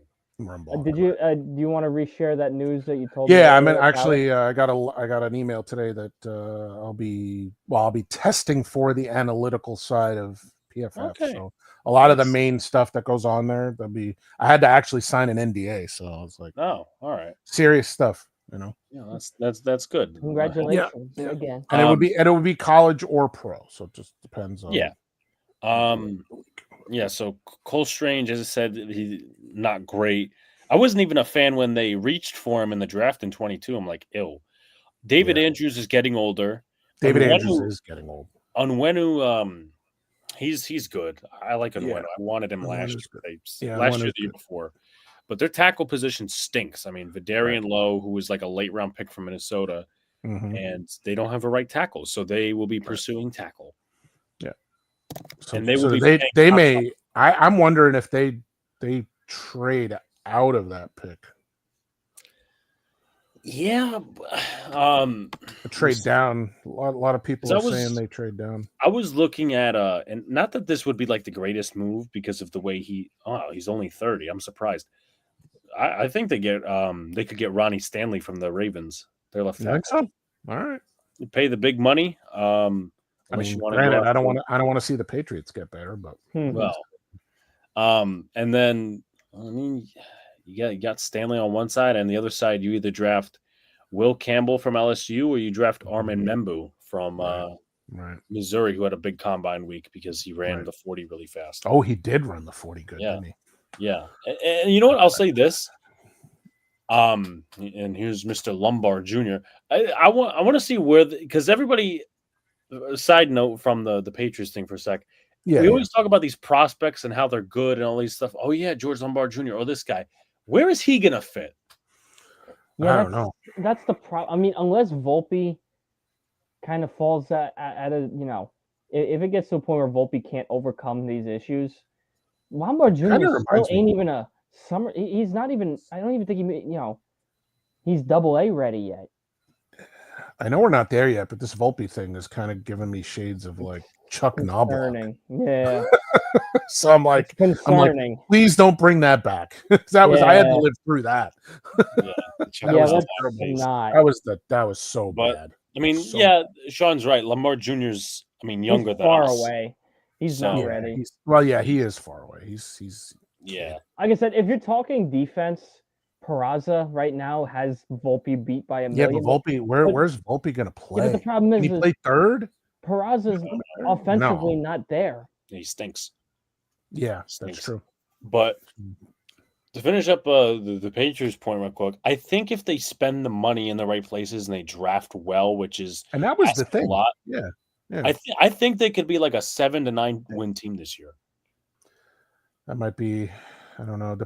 I just want to see who the quarterback of the Jets is going to be before I make any rash decisions first, and I want to see how the defense shakes out because I know Glenn's going to get that defense back in shape. I know that. I mean at least I would hope. And I like Steve Wilkes as the defensive coordinator. Yeah, that's a good. Oh boy, George Lombard Jr. Goodbye, home run. Good run shot. Nice. I didn't see it yet, but I like it. Way to go, Georgie. Let's see this. That's his what? Alex, what is that? His second or third home run this spring so far? Something along. Oh, that's a nice shot too off the bat. We'll get the exit velo. Vinny will get us the information on that. It is 12 to 3 Yankees. Well, Vinny, hasn't even happened. Oh, yeah, a 104.1. Vinny, we said it last stream. We just wanted scoring this game. I don't think this is what we expected. Now we got one of those bots again. We'll just ban that bot. That was a shot and a half. Yeah. And he's not a big kid either. Like but he's kind of lanky. He's got he's a stereotypical baseball player. Who does he remind you of? His swing and his stance kind of similar, in my opinion, to Pete Alonso. You think so? Yeah. Yeah. I see it a little bit. I don't know. Alonso's fat too, so he's not as fat either. Yeah. We had to go there. Yep, we had to go there, Met fans. Yeah. What did the Mets do tonight anyway? I know they were playing same time as us. Let's see. I know they were tied at 1 in the 7th. They were the first. Why am I going that way? Oh my God. Really? They tied at 1 again. That's the second time they finished in a 1-1. Tied at 1? Oh God. Second time in a row. Yeah. So, and the only other game that's going right now, the Brewers lead the Reds 3-1, bottom of the 4th. The Brew Crew. Oh man, we're definitely seeing the stars shining late in this one. Hopefully, we get to see. Because remind you guys, the next stream we'll be doing is Saturday, March 15th at 6:05 when the Yankees take on the Baltimore Orioles in the spring breakout. Little 7-inning exhibition of the Yankees and Orioles' best prospects. Hopefully we're getting to see some of these guys. I expect to see Lombard and Spencer Jones again. We'll have to wait and see who else. I haven't seen Spencer Jones all spring. Well, he's got a home run already. And he had a double today, I believe. Yeah. No, he didn't play today. Oh, so it was another. Yeah, you're thinking of yesterday. I think it was yesterday. There's another Jones that was. Yeah, Brendan Jones. Brendan Jones. Yeah, he's playing. Yeah, it's not. He's literally up today. right now. Yeah. Yep. So, next stream will be Saturday, March 15th, 6:05. Still waiting to see who the crew is. I know I'm going to be here. What day is that? That's a Saturday, right? Saturday, 6:05. I will probably be there. I don't see why not. Alex? It'll be around dinner, so I'll probably get dinner done early. So yeah, I'd probably do the same thing. Depending on my schedule, I think I should be. We could do a simulcast stream. I know that was the intention for tonight, to do a simulcast stream with both channels. But nonetheless, Alex joining us. We're happy to have him here. Oh yeah, Brendan Jones is up to bat. So we just got a couple more streams left. Spring training, like I said, they only got another 24 days until opening day. 24 days. When the Yankees take on the Brew Crew. Think about it. Once that happens, then we'll be in April already. Jesus. Well, actually, no. Opening days. Opening days is March. March right? 27th. Yeah. So we're gonna go to the top of the ninth. Yankees. Hopefully they can keep the lead here. I feel like with Clay Holmes and this lead, we still wouldn't feel. Oh no! Even with Clay Holmes, you just don't like the guy. That's why I don't like the guy. Yeah. 12-3. If he can't hold a 12-3 lead, I would. He needs to retire. Yeah. I would. Yeah. That's like you're getting into like Cecilio Guante, Dave Righetti. If you don't know who those guys are, I know who they are. I know Dave Righetti. Yeah. Cecilio Guante was probably one of our worst closers ever, or one of our worst relief pitchers ever. Going into the top of the ninth, we'll start a mini pregame, post game. Vinny, since you've been on with us the whole time too, what is your main takeaways from tonight that you were happy with? Worried about? I gotta go negative and positive. I gotta go negative with Volpe, man. I don't know what is going on with that, man. It's like it's got to get better. And then him and Dominguez should be on the practice field the rest of the night. No sleep. You got to figure it out by the. I mean, I did like what I saw out of Fried. Just nice and easy. He wasn't really throwing anything. I mean, he's not going to throw 96, 97, 98, but he did what he had to do. And it's not an exciting start. Like everybody wants the strike. I know everybody loves the strikeouts, but if you're looking for strikeouts, you're not getting them from him. So if you're going to plan it on going to a game at the stadium and he's pitching, just expect a lot of hits. You're going to see a lot of contact. You're going to see a lot of light contact. You see a lot of ground balls. So, but I liked Fried today. I thought Fried was good, and the young guys played well. You hopped in late, but I know you got to see some of what happened today. What were your takeaways going into the ninth? Yeah, I mean, negative on Anthony Volpe, not great there. Offensively, it was good though. Offensively, yeah, he had the 2-run single after we were, ranting on him, and then he proceeded to screw that up with a drop fly ball. Colton Brewer is in to try to finish this one off, by the way. I think he might be, if there's some open spots in the bullpen, he might be a sleeper because he was with the Red Sox for a while after he was with the Yankees. And Cubs last year. And the Cubs too. Obviously, I'd love to see the George Lombard Jr. Chronicles live on. Love that JC Escara got an RBI. Rooting for him in the backup catcher role. I think we all are. Yeah, I think we can all agree on that. I think that's unanimous. It's a consensus. Mm-hmm. Dom Smith too. He's making a name known. Yeah. I think he's got like four or five RBIs tonight. So he's got 4 RBIs tonight on chippers too. 2 hits. Mm-hmm. So I'm really maybe he's Marwin Gonzalez 2.0, but hey, listen. I forgot about him. As a depth player, yeah. I guess you can't go wrong. Well, with the way the things are going with the Yankees right now, injury-wise, he could come up in a big spot. That's a strikeout on Nunez for the first out. Yeah, you're definitely right about Brewer because bullpens are very volatile up and down all year. Yeah. So you never know who you may see him in, I don't know, May. Yeah. So that sounds realistic. Alex, I hate to make this joke, but if the injury woes continue the way they have, we may not be seeing Yankees Pirates. We might be getting a battle of Pennsylvania between the Scranton Wilkes-Barre Rail Riders and the Pittsburgh Pirates. The battle of PNC Park and PNC Field. The battle of the PNCs. Yeah, that would be that might be what happens.